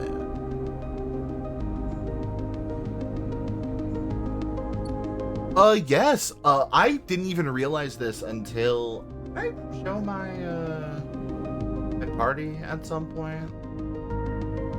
Their way to doesn't seem it, which sucks. Bliss, the I don't know if you ever met Bliss in your playthrough. The engineer who works you mostly see her with excuse me, see them, because I think they changed pronouns. With Ankita's storyline, the like bald engineer returns in this game as a playable party member. That's the only notable character that I've seen show up, again from the first one at least. I don't know how long they're in the center. Yes. You have a fairly long quest line with them, at least. Which, honestly, if Bliss shows up, I would not be surprised if Ankita does as well. Really would not be surprised at that. Yeah, no one else other than Bliss so far. There was a character I ran into earlier that I thought would have been the Spores lady from, like, the Greenway. Like, that section of the game. But no, it was just another really cool looking old woman.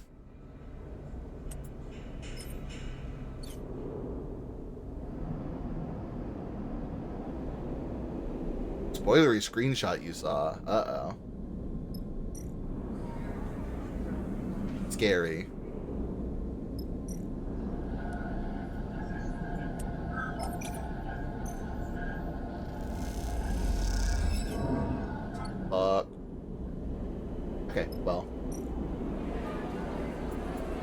me kelp.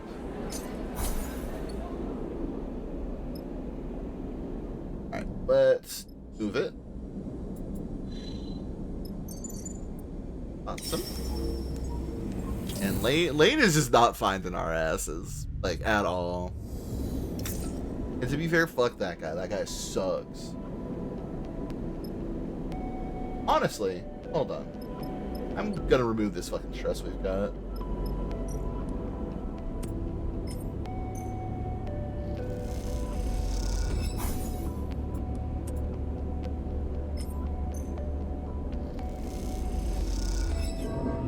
What do you bet? Fuck you. Recovery failed. My ass. There we go.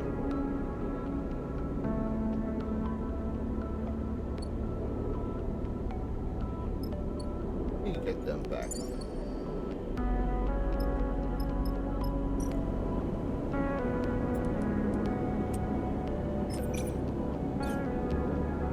Oh, wait. What was that? What was that? Buy engine.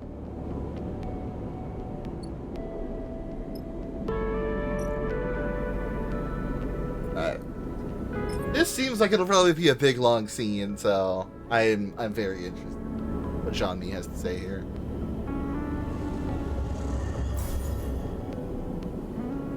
Alright. Let's get you inside.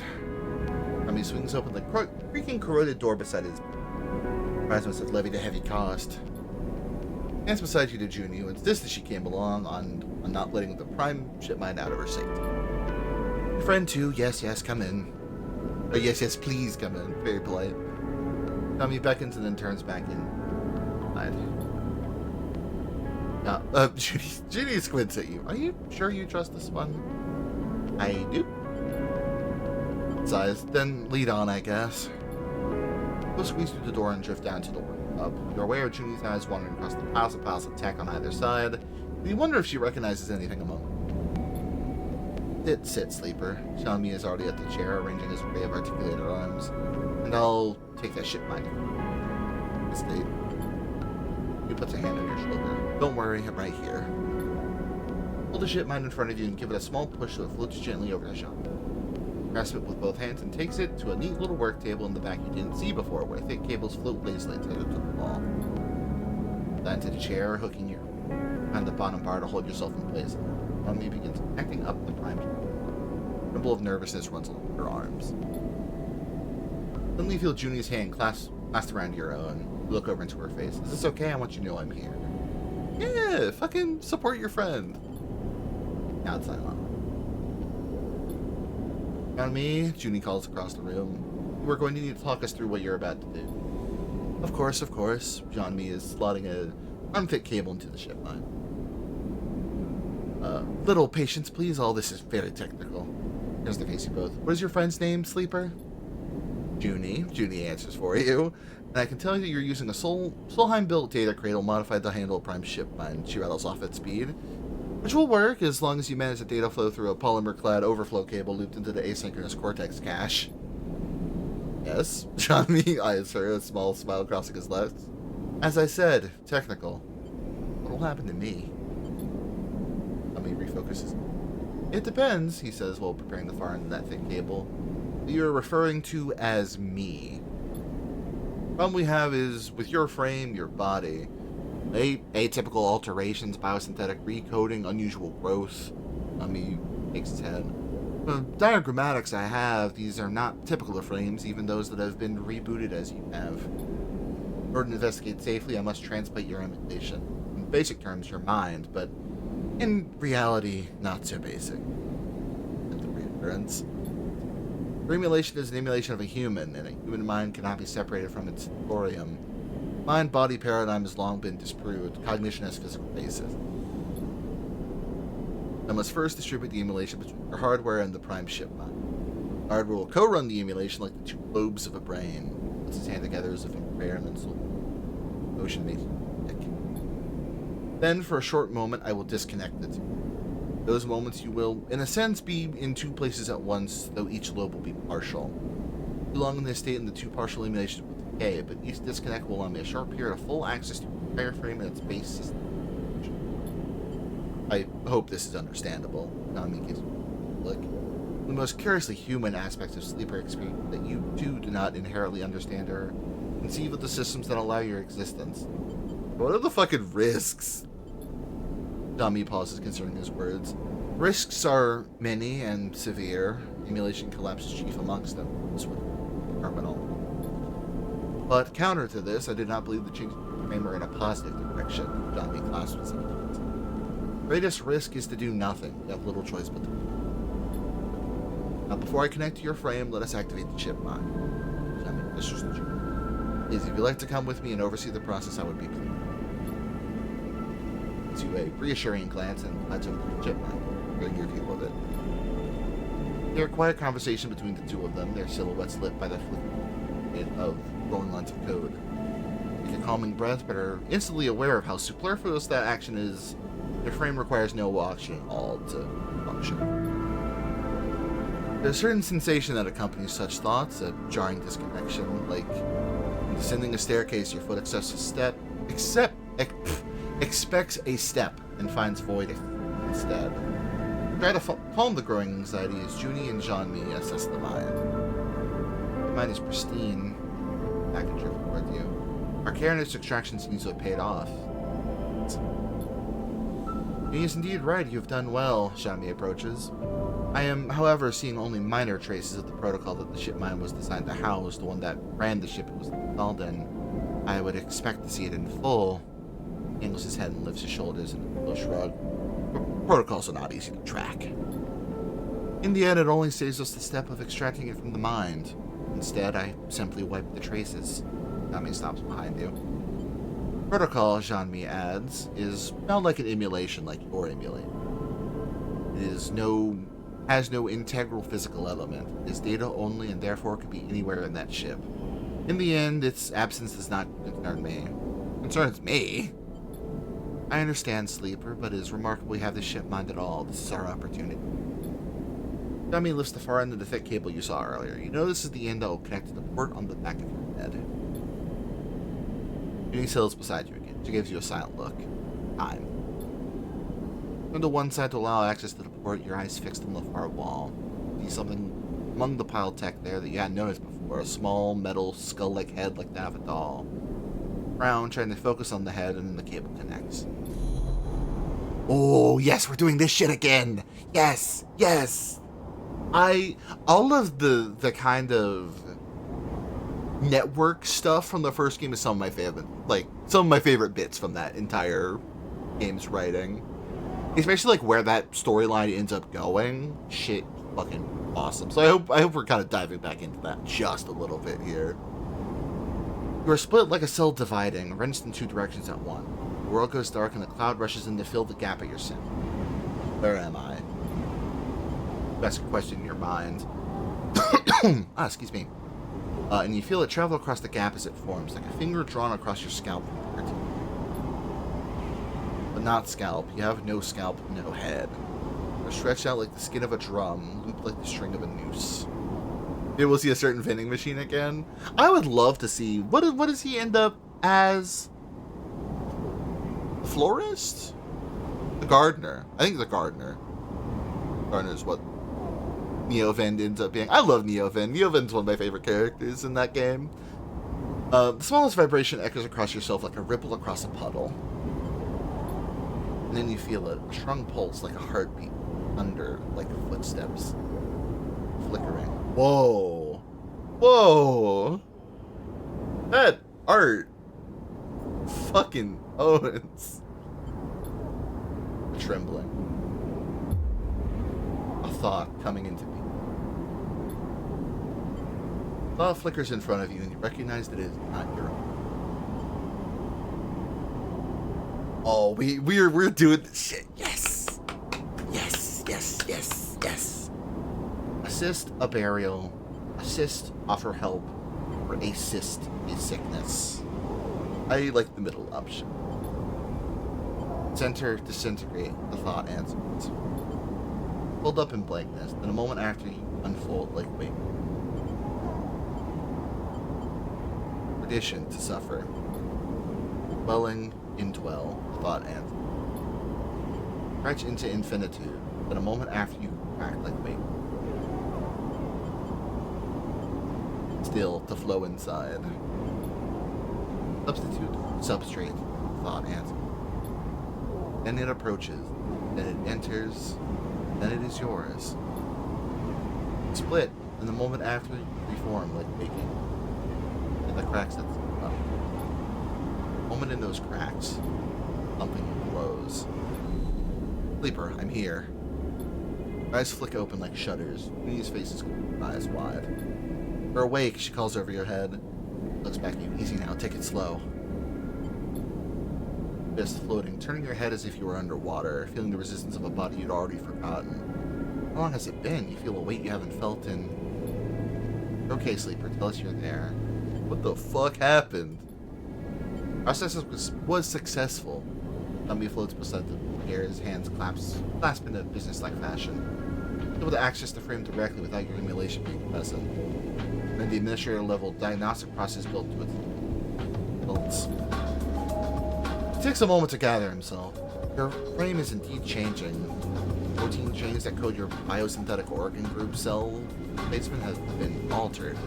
But it's simply your body is following a new set of instructions. Did you do that? No. The reboot and recoding you underwent simply stop these protein chains from artificially decaying, breaking their stabilizer. This process, the entire replacement of your protein chains, could only have been achieved over multiple doses of a specialized substance as part of a carefully planned process of total substitution. The word sticks in substitution. Say it without me. Yes, Jean-Mi reacts if you're speaking to him. It could have only been achieved with one substance as the carrier, stabilizer. Stabilizer, the drug S and R designed to make you dependent on them. Drug Lane fed you to keep you alive. The drug you thought you would escape. Motherfucker. We have got... By the end of this game, Lane has to be fucking dead. There's no way he's leaving this game alive. 100%. This guy's a fucking horrible monster. Stabilizer's laced with something? That is what I believe. Jean-Mi looks apologetic. What kind of process? Jean-Mi hesitates and realizes the bad news is yet to come. Formed over many doses, carefully planned and designed. I cannot think of a way it can be reversed. Jean-Mi looks down. I can say that you are changing. I can tell you how it was achieved, but I can neither stop it nor tell you its ultimate end. I'm sorry. I understand. I'm sorry, Sleeper. He struggles to find words. Perhaps you can find someone else or try again. You don't feel able to respond. Kylie, push yourself away from the chair, your thoughts slow to cohere. Fly back to the door and then out into the flow of flotsam. Noise and activity passing by you like smoke. In the haze, you find that word again, substance. You begin to wonder what exactly it is you encounter. Oofa doofa, my fucking god! Irvin once more finds you in your bunk. Gently prods you with questions and quickly relent. Then what Jean-Mi said about your suspicions regarding Lane and your confusion as to his motivation. You don't know what this will mean for you. Listens, and when he's done listening, you both sit and wait for pass. You leave the rig, each on your own errands, each knowing that the only option is to keep going until you're forced to stop. Fuck, man. Christ. That's... the drive down.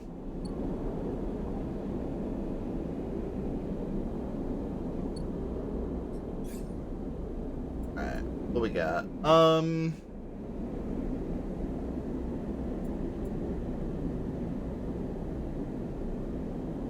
Maybe do we wait again, perhaps? Wait till we finish another drive and then get some of this stuff going. I feel like the operator skills are maybe a little more important than the pushing so far. We got 6.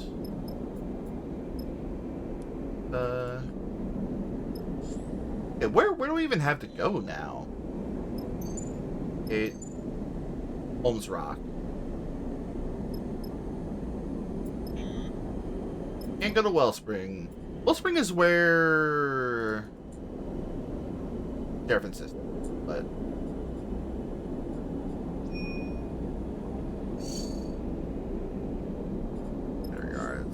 Scatter Yard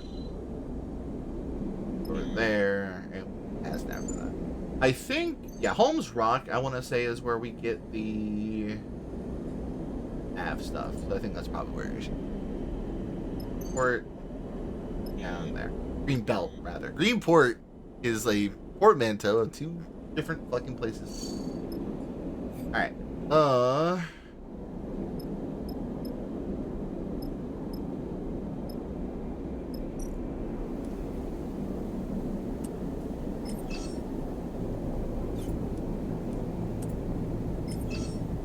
Regardless.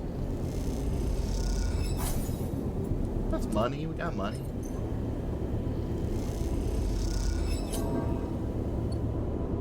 I'm totally fine. Alright, where's the fuel purchase? There we go. Let me just fill up. Then we go to fucking Holmes Rock. That's a place we've not been yet. See this, Bliss. This is Bliss's new design. Grew a head of hair, changed the pronouns. As far as I remember, I think Bliss was she, her in the original, but solidly they, them in this one. Maybe I'm incorrect, but when I was doing my funny research, I was like, I need to make sure this is the same character. I'm not fucking like misremembering, you know?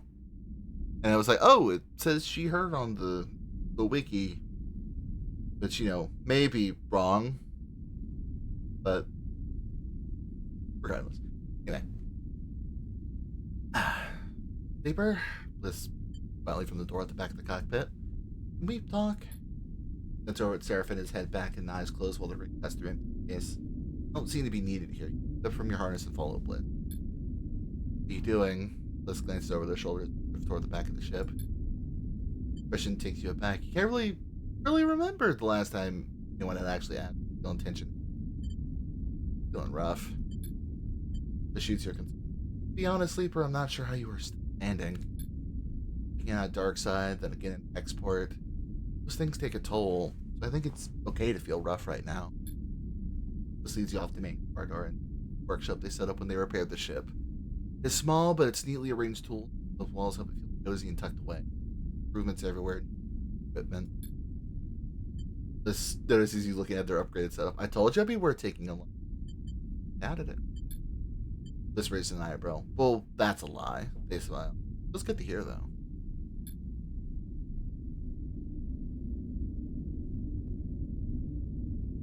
One moment.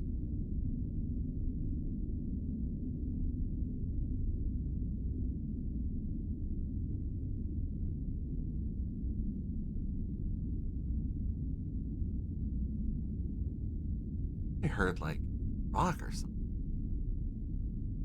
in my window. It was fucking loud. I don't know if it came. Regardless. Anyway, I didn't bring you here to brag. They pause, or at least not just a brag. Suddenly glance away at the atmosphere. You can see your body is showing the strains. Right here, so we could do something about that. They beckon you toward the work. Settle on the stool. Look on a small light and aim it at you. You'll let them look. Bliss gently cradles your arm, turning it to protect the under. Airs and hold. Dark move. Moving. Look as Bliss brings the light closer to the biggest hair. Links off the metallic tendon forearm. Below them, you see something more fluid and wet catch. Mentioning! Oh fuck! Okay. You know, you aren't the first sleeper I've met. Bliss talks while I inspect the rest of your arm. I actually partnered with one of my old repair band, the Eye. So that, okay, you definitely are the same person. Like 100,000 cycles ago now, but I remember them. Their precise work, their quiet enthusiasm, and calming about their presence. Bliss swaps your other arm. They were different to you, like one person is different from another, I suppose, but help him remember that time. I was a different person then, that's for sure. Okay, so I'm glad I'm the one who noticed. Noted. To meet your eye, I'm going through something of a transformation. What do you mean? Let's lays both your arms down and lean forward to inspect your upper chest. I was pretending before, I think, to be the person I was expected to be. They press along the heart protrusion, clavicle.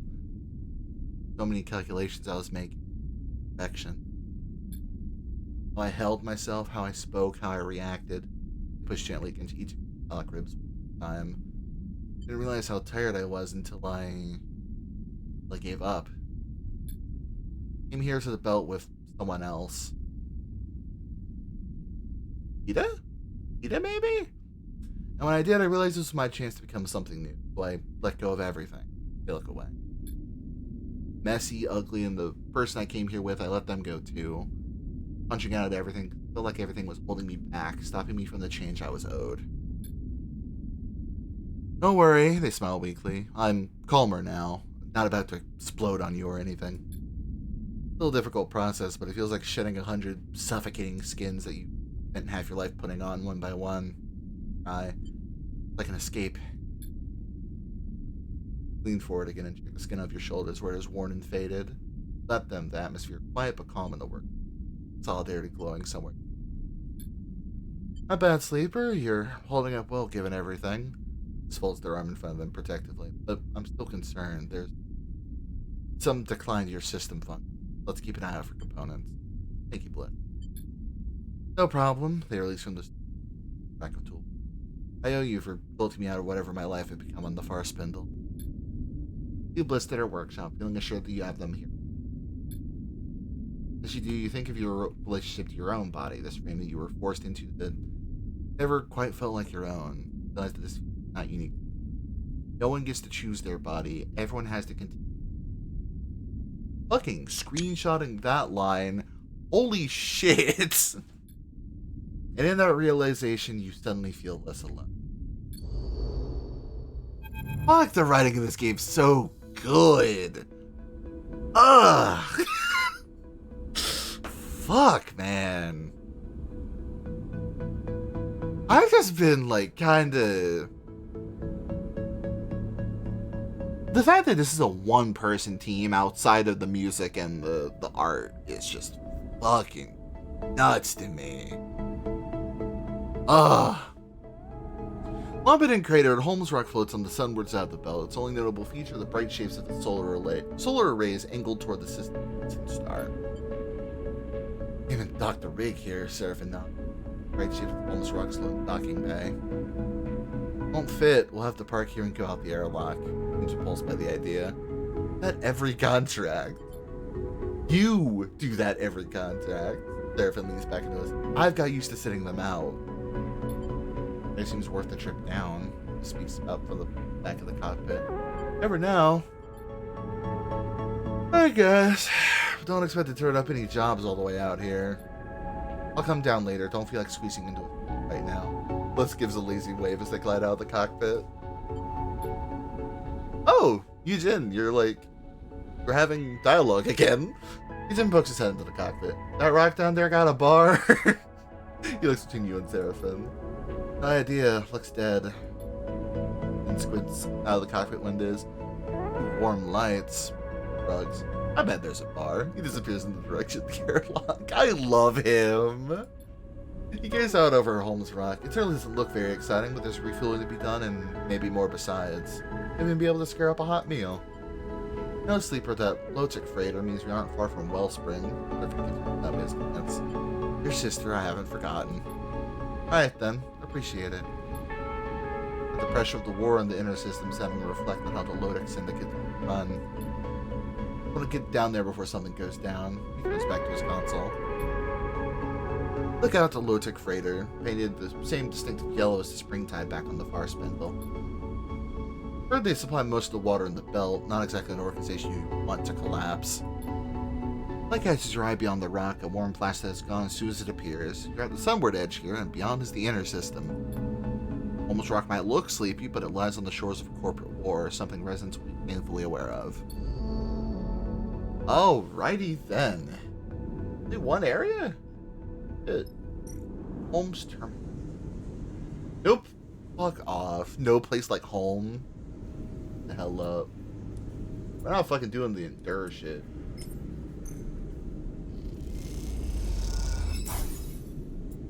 Oh, giving us fuel? Fuck yes.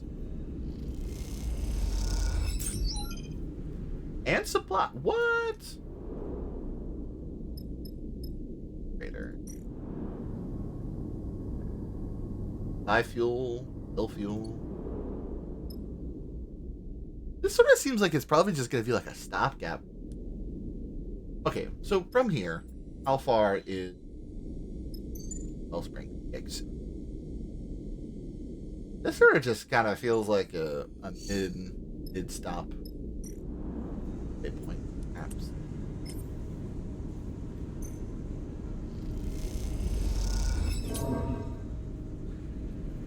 I lost money doing that? Fuck you, man. Alright, regardless, I gotta use these things. Okay. I got a new location for that, hell yeah. Wow, okay. Awesome. Oh, a humble canteen, you say? Supplies and...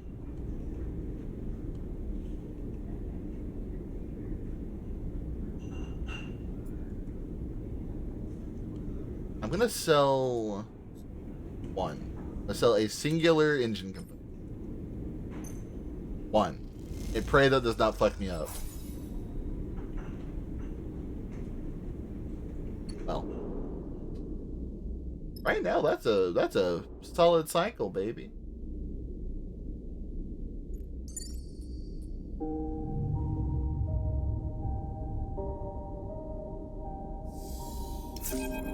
Ooh, good. Whoa. Uh-oh. Uh-oh.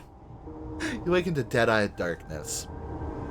Float there for a moment. You feel like ink and water unfurling, dissipating into the flow that surrounds you.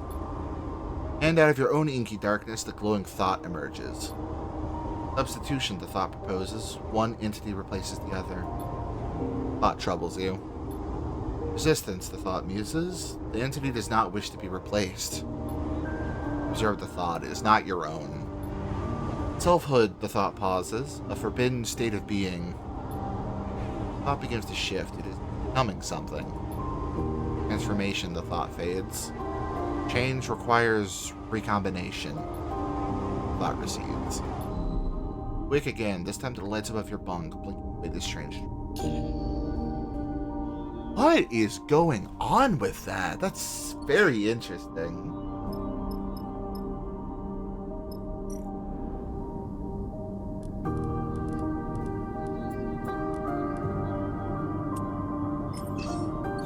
Want to do that? I don't think it.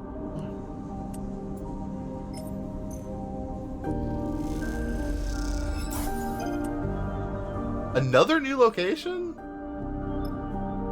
What is that? Let me read the fucking thing. Suncatcher. Let's see. Fix broken arrays. Sell raw scrap. I can do that. Hell yeah.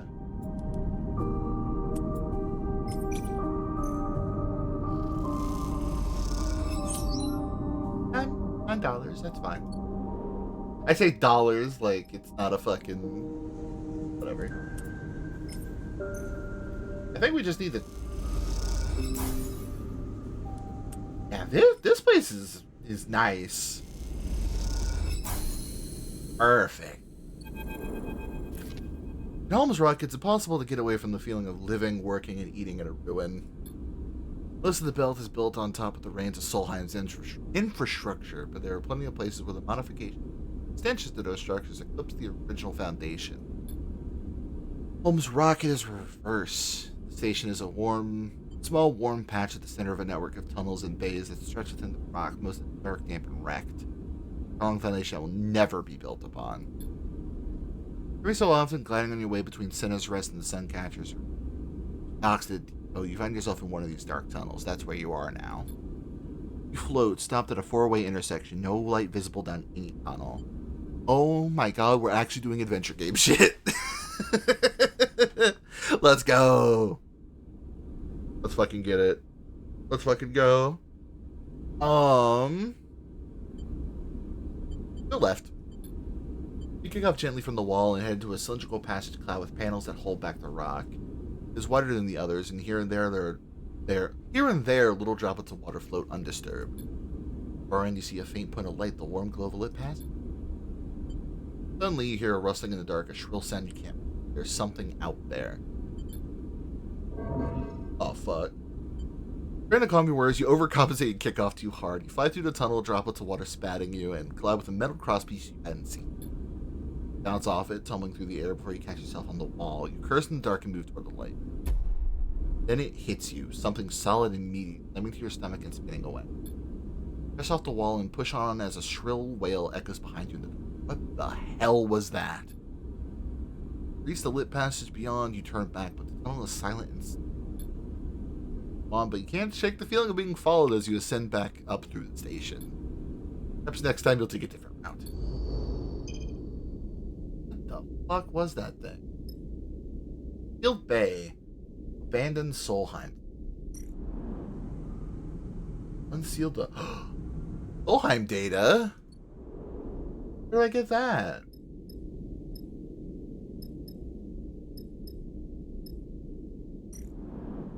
I didn't. Now, where do I get that from, I wonder? Not even. How have the dice rolls been? Way better. Way better. Just by virtue of having, like, actual resources to work with again. And, like... Because I don't even think, we just had, like, really bad dice rolls the first time in there. Like, in that first contract, at least. Like, here. We can just... But... Unseal the bay. We don't have data. Because I'm sure this is, like, very important, right?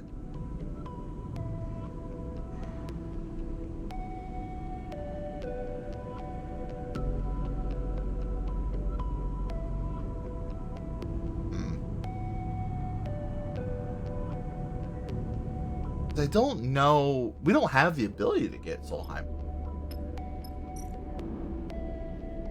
There's nothing in here that's, like, data related.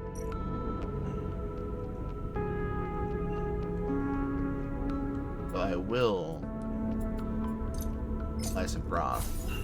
Oh baby, that's a okay. That was wasted.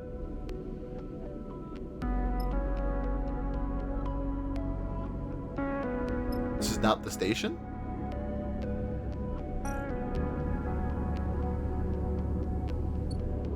Question mark?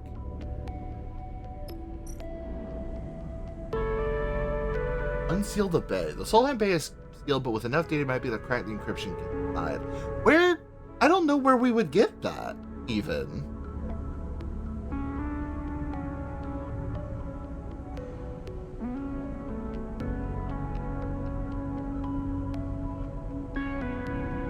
Like, where would we get Solheim data from?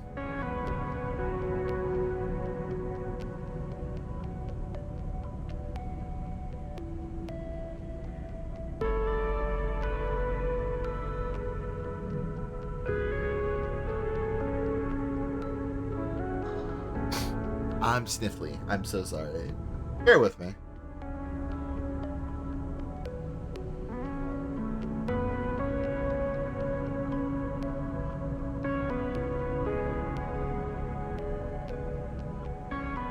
I'm like literally looking this up because I'm like, I want to know where.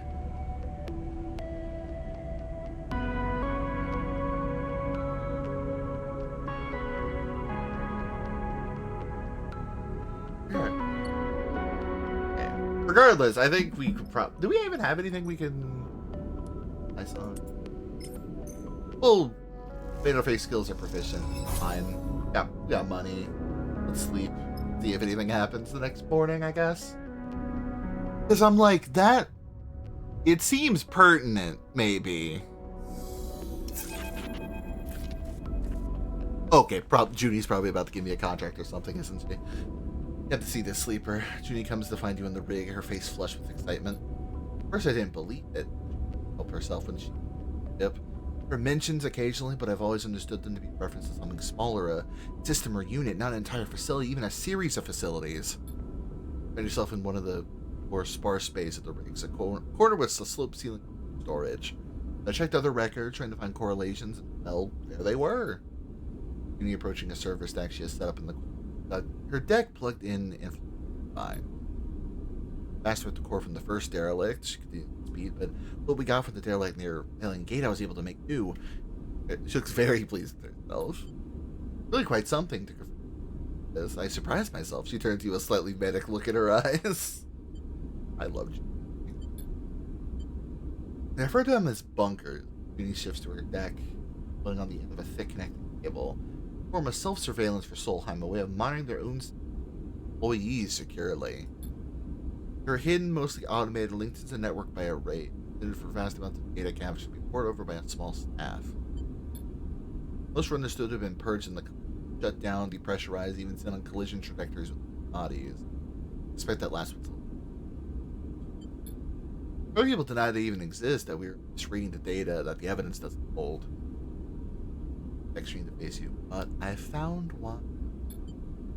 You have map a set of coordinates on the sunward side of Home Rock, the edge of the... No. Any one of these bunkers is a gold mine, at least from a data archaeology. And true, if we don't know what else is in there, there could be Solheim tech, blueprints, data never held. Take a look. If Sarah from the details, we could be making history here. You have Junie in the storage bay working obsessively through the data. Hard to know through all the excitement what the real value of any one of these bunker facilities might be, but if they're as well hidden as Junie said, there might be a reason. There's time you hope to find out what the... Alright, new contract acquired. Drive available also. That's a major?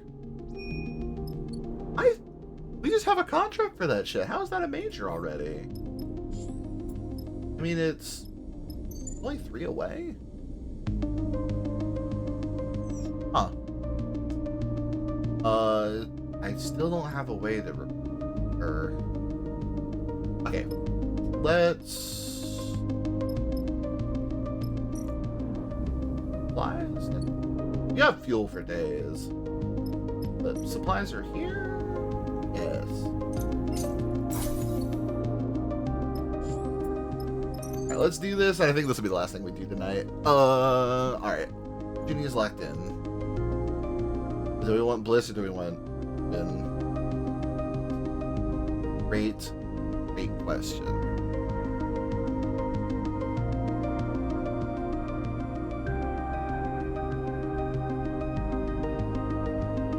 So, okay. Covers my weaknesses. Let's see. Would it be Eugene? Yes. Thank you, Eugene. Sorry, Bliss.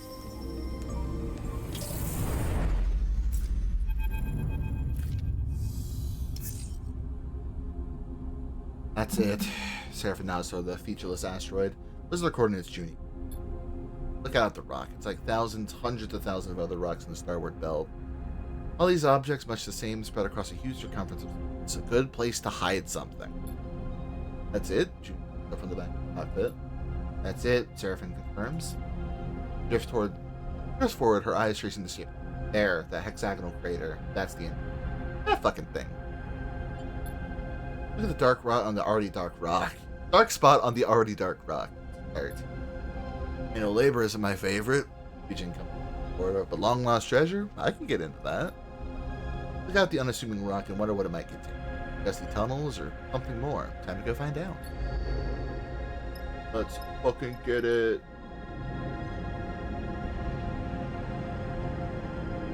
Oofa, yeah, she is not doing good.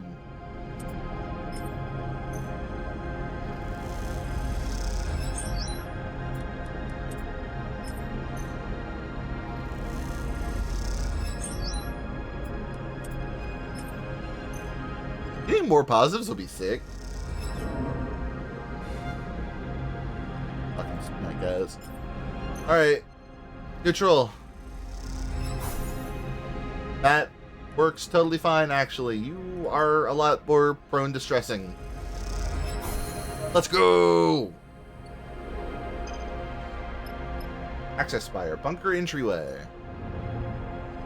Back doorway. We are all really good at this shit. By all, I mean...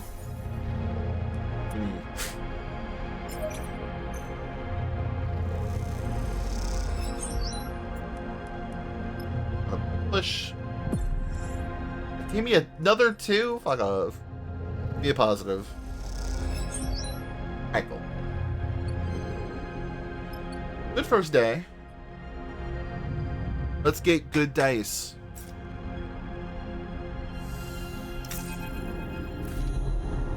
Darkness is there again, flowing around you. The strong pulse, like a heartbeat, like thunder, like footsteps. Oh! Whoa! The return changed. Overseer flicks through the dark, its name a title immediately apparent in your mind. Are you able to perceive us? I can see you, yes.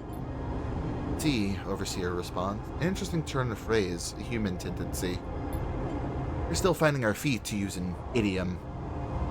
Overseer's head cocks at an angle. In reality, we are learning to leverage your unused resources to facilitate a mental model.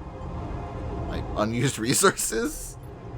Correct. During rest periods, these are much increased, and in those moments, we can opportunistically appear to you as we are now. All the diagnostic process, Jean me, but you feeling of another self, another being sharing the space with you. Overseer twitches mechanically, and you have the strange feeling that it is reacting to your thoughts as much as your words.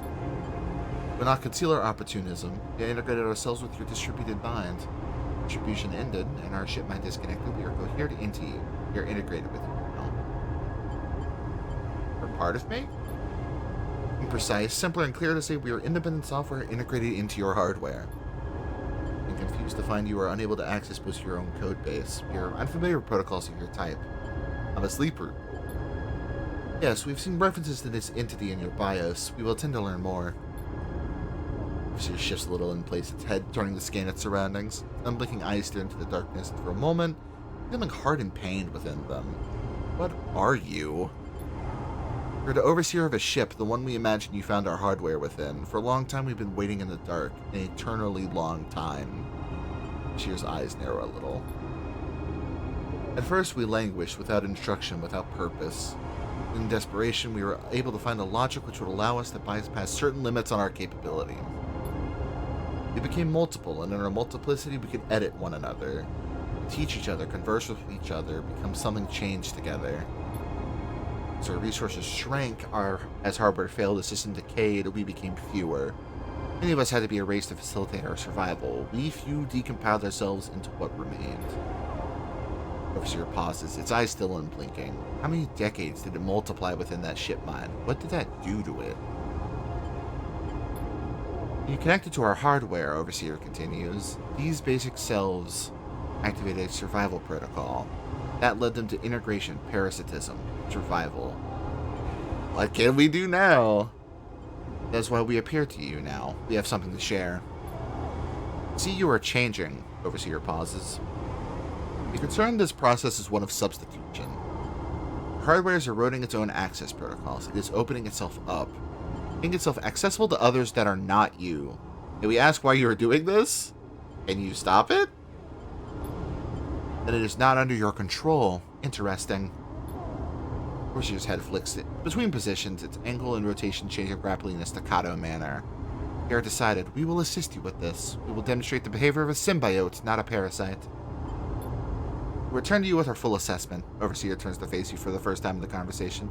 You may now wake up. You wake. You lie still, strapped to your bunk, your mind racing. Protocol inside your frame, inside your mind. And yet it is insistent on helping you. For a moment, all you can do is wait to see if it delivers on the promise. At least for a possessing ghost, it seems agreeable for now. I love Overseer. Every time there's like a character like this in these games, they're always incredibly fucking compelling. Junie, I need you. Place your die. Let's go! We entered the access spire. The crew suddenly went very quiet. The images of a vast space seemed panels, the pristine wall paneling, the cool and the quiet. There's a sacred mood to this place, a feeling of hallowed ground. Now, as the facility's final entry lock whirs, filling the patch with stale, dusty, 10,000-cycle-old air, Junie speaks. It's impossible. She drifts down the spire and into the cavernous interior. A constellation of red specks mark the vast extent of the space, and within it, a ring of monolithic buildings curves away, running along the circumference of the massive chamber. Follow her slowly out of the doorway and into the bunker. With a name like that, you would imagine low, sloped ceilings, stark tunnels, a basement cut into rock. This is a cathedral, a cocoon the size of a city. This is more like it. Eugen follows you out into the cavern. This is a treasure house if I ever saw one. Aren't here to loot. Junie turns back to give Eugen a reprobating look. This is a historic find. Eugen shrugs. Historic or not, it's gotta be worth something. Into the ring takes a while. Despite the empty space, no one wants to rush through it. The end of entering a sacred territory remains. The deeper you go inside, the more obvious it becomes that this place is more tomb than temple. Touched down amongst gray metal units, most of them featureless and dark. The tower above you, their plain frontages revealing little about their function and interior. Stay close. Junie moves ahead into the gap between two structures. This place is a labyrinth. Oh! Dude, these fucking character designs! Oh my god! Welcome, visitors. A pale flicker appears near one of the units at the top of a square pedestal. I am the warden. Please provide access credentials. The flicker stabilizes into a figure, a statue of pulsing light. Pauses for a moment before repeating its request. He freezes and holds a calming hand out to you. He retrieves her deck, letting it carefully from her backpack and turns it on. Look over at the warden, who waits patiently, wide-eyed and absent, completing its security quest with a regular rhythm. Guess that this avatar just exists to make human interactions comfortable. True embodies the facility itself, this vast interior ring speckled with sensors and systems. Suddenly the warden stops speaking, then a flash of red passes along the corridor. Credentials not provided. Lockdown activating in 10, 9. Look over at Junie, whose eyes are rapidly scanning through a screen full of data. Testing. Junie stumbles through the pronunciation of the passphrase. Itter, Ildstead. Looks up at the warden's avatar expectantly. The warden flickers again, distorts and then stabilizes. Oversight connection not active. Reattempting. It repeats itself again, then again, intoning the words in a regular rhythm. Look over at Junie, holding still as if encountering a wild animal. She meets your eye but gives no indication of any action you might take. Loop of bypass engaged. Welcome, officer. Oh. The synthetic voice shifts to a different tone. Leonard Dahl. The avatar's white eyes stay blank and blind. And guests. Into the workings of Olheim collapsed? Jin raises an eyebrow. Most of these protocols lost their minds long ago. He looks back at you and then at the warden. The figure flickers, staring out over your heads into the dark. You good, Junie? Looks at the warden. Warden, are we approved to access all facilities? Yes, Officer Dahl, the warden replies. Fuck, okay. Shit.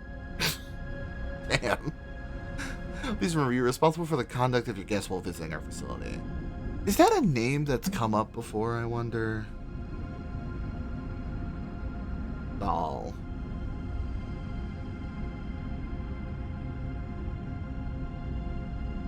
Seemingly, no. I was maybe thinking of one of the... It was the guy you had to, like, get the damn information on and, like, take down in the original game. The one who I think is working for Solheim, if I remember correctly. You're that officer, you'll take the rap for me. Going in. Inches are into the grass. Drinking bottle floats in the air among the dust motes. This is dead. Beware, officer. The warden appears in the dark, shimmering on a pedestal.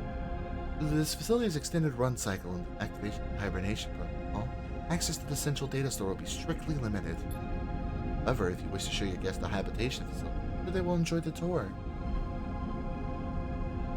Like, I've always been impressed with like their kind of protocol, like AI type design stuff, but this one's really thing.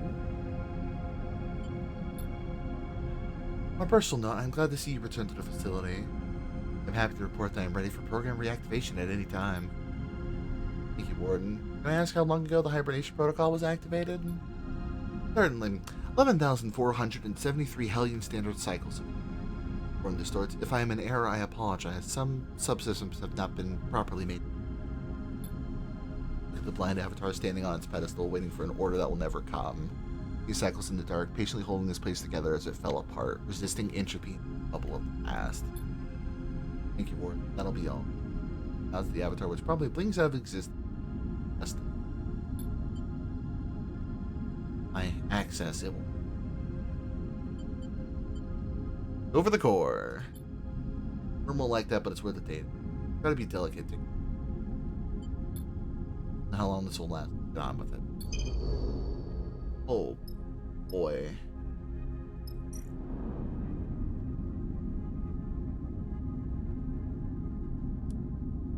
Okay.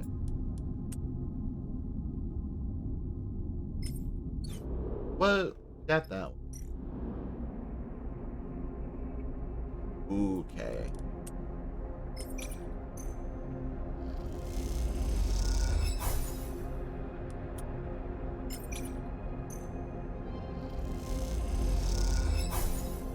Okay. Save those.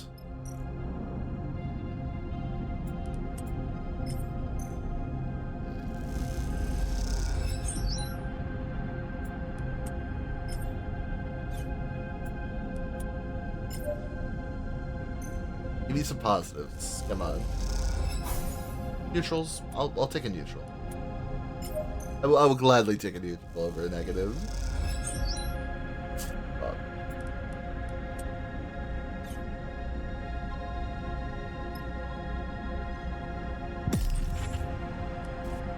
Great, that broke another dice. Fuck me.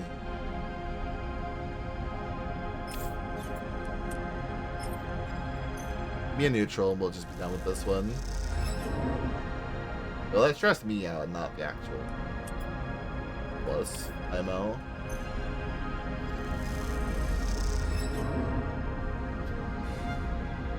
Fuck.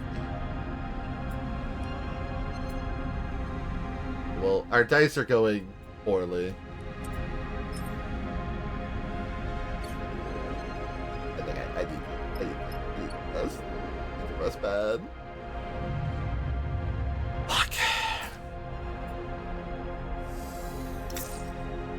Okay, that's better. That's way nicer. We have a crisis event? Oh, fuck. Where?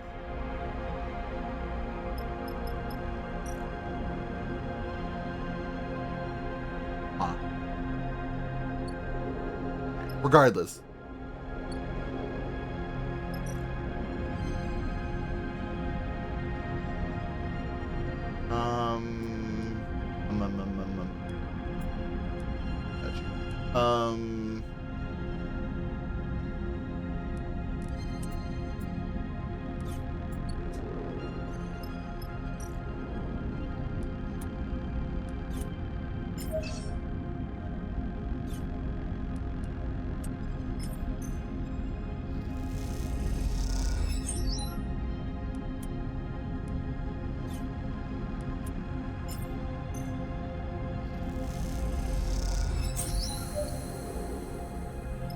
Solheim tag.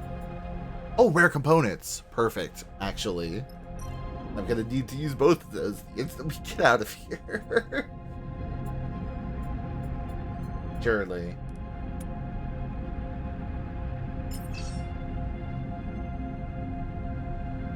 Thank you. Actually, wait, don't I have other die? I do. Give me a positive. Got it. That's fine. I can take a stress. Come on.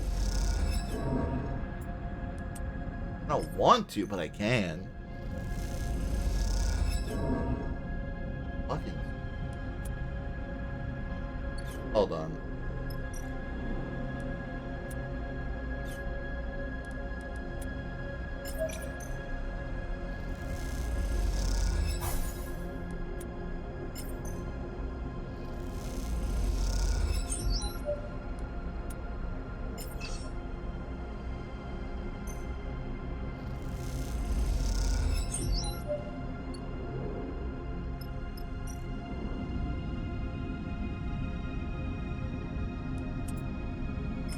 Swear to God, if this breaks a third, one of my dice will be pissed. But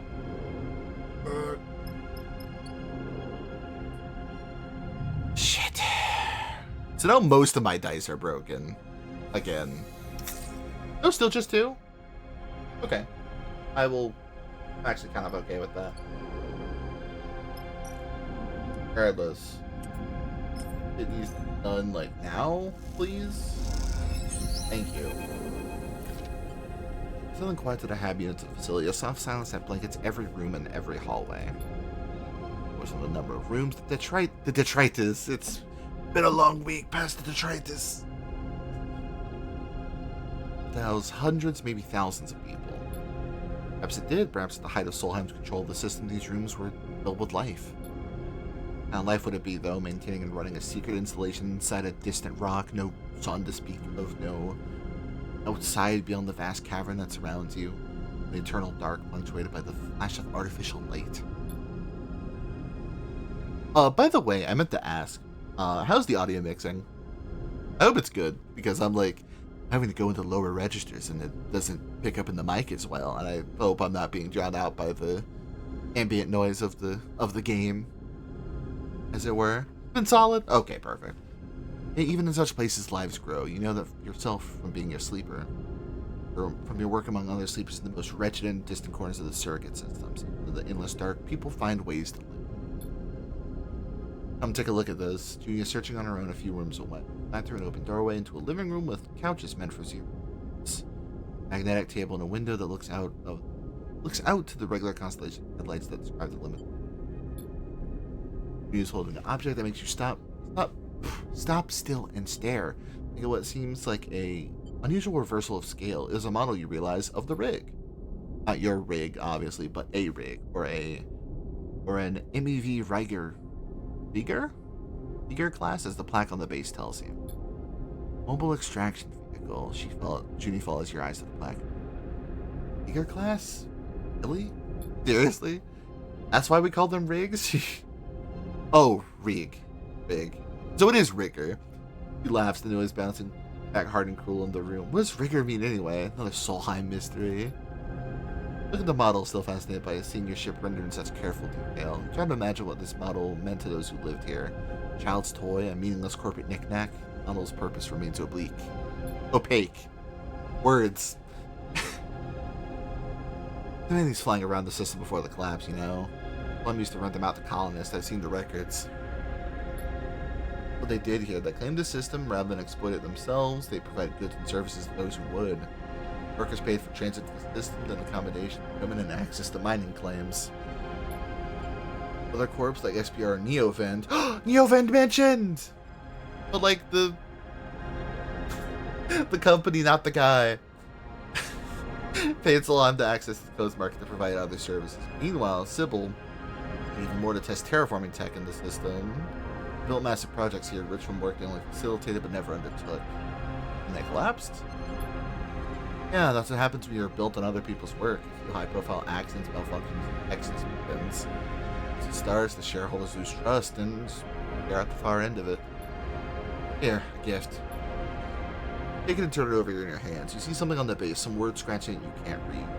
Run your fingers over them, touching the past. This close thing to a treasure I think will turn up out here. People who worked this place didn't have much of their names. The little they did have, well, Solheim on that too. You see all the HAB units passing countless doors, some sealed, some open, that lead to countless employees lived lives, or tried to, in the shadow of Solheim. Like it or not, this is what made the Hellion system, what built the decaying structures you cling to as they orbit the star. That legacy means now is a decision every resident of the Starward Belt has to make. Damn. We're done there. We can no longer operate this. Noted. Alright. Oh. Up.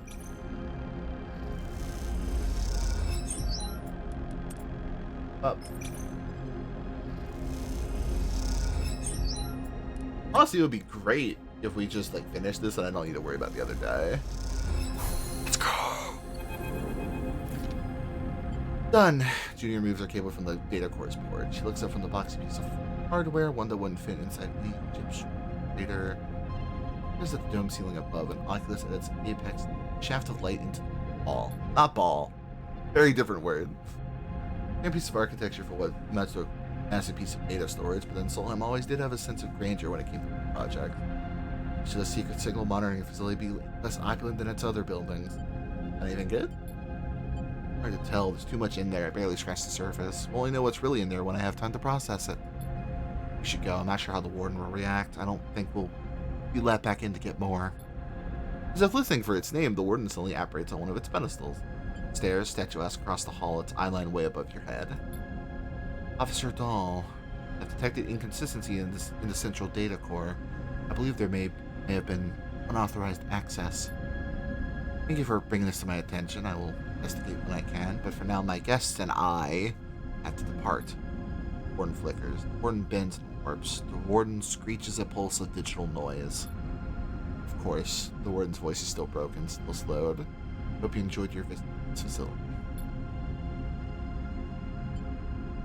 Uni looks up at the blind statue. Something is moving inside it, making its skin, if it has a skin, bend away from its body.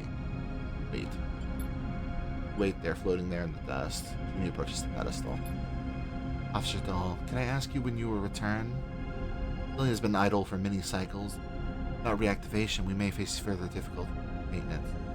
It's been so long. Much as Junior approaches the pedestal. I don't think I'll be able to return. Sorry, Warden. Warden flashes red for a moment so small that you could almost believe you imagined it. This is as I expected, Officer Dahl. Warden is still now. Its lips no longer moving as they speak. Its chest no longer moves to emulate breath. It is a statue. Thank you for your honesty. It has been an honor to serve you. I recommend you leave swiftly. With that, the Warden blinked out. You and Junie kick off from the ring outside the core and rise up toward the spire you enter. As you do, watch a few of the red lights embedded into the framework of the cavern flicker. You think the Warden is sentient? I mean, as a sleeper, maybe I thought you might know. Could've. It's certainly happened in the other game. Was the collapse? Is that possible?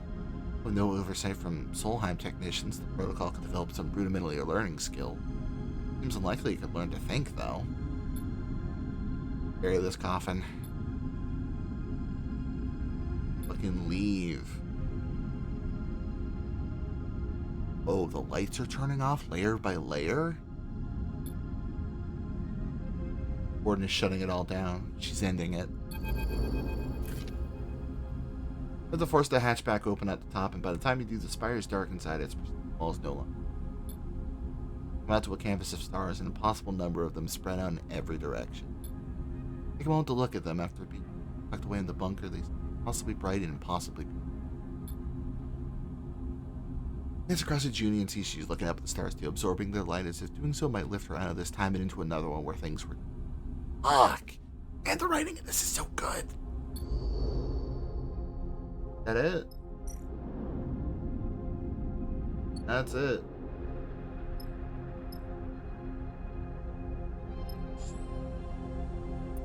Alright.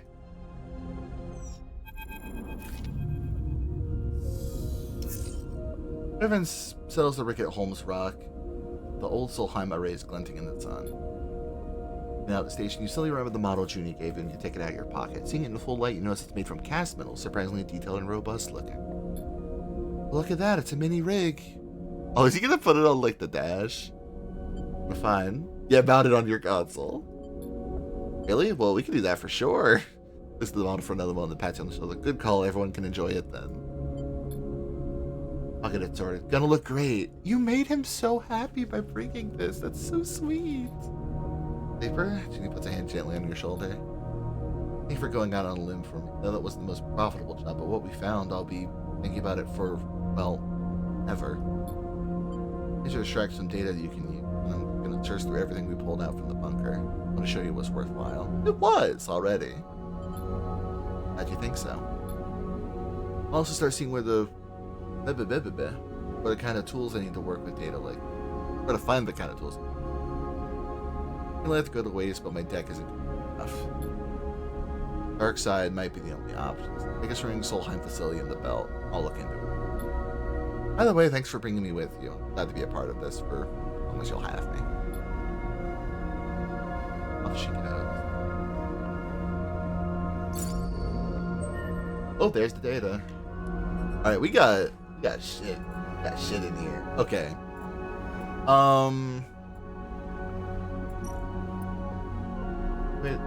I think Engage is probably a good one to get the upgrade for. Alright, last thing proper. I'm gonna get in this fucking bay.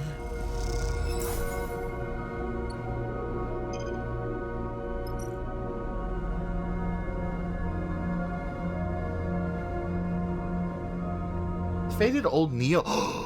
A faded old Neo Vend printer on the bay. Feeding it data should authorize the component vending process. Component? Like, rare components? Hog? Alright. Show me the boy. I wish you could see it. I wish you could see it. But we got bay access. Just can't really do fucking shit with it. What I'll do. I air my shit.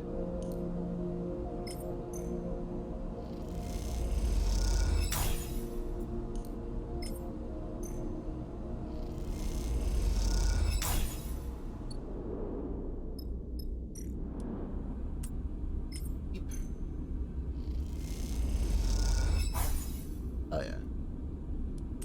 I'm gonna use like all my die to try and get my stress all the way down. Totally might not work, but we'll make it work. Actually, that's kind of working out good. Oh yeah. Alright, cool.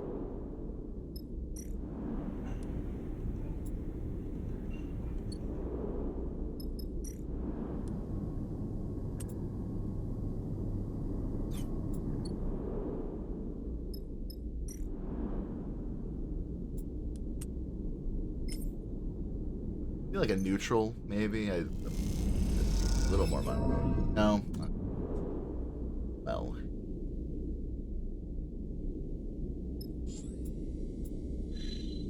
Yes, next stop is Wellspring. No. Alright. This is a good place to stop. Go for like 3.5 hours. Alright. Who is right now? A lot of fucking people.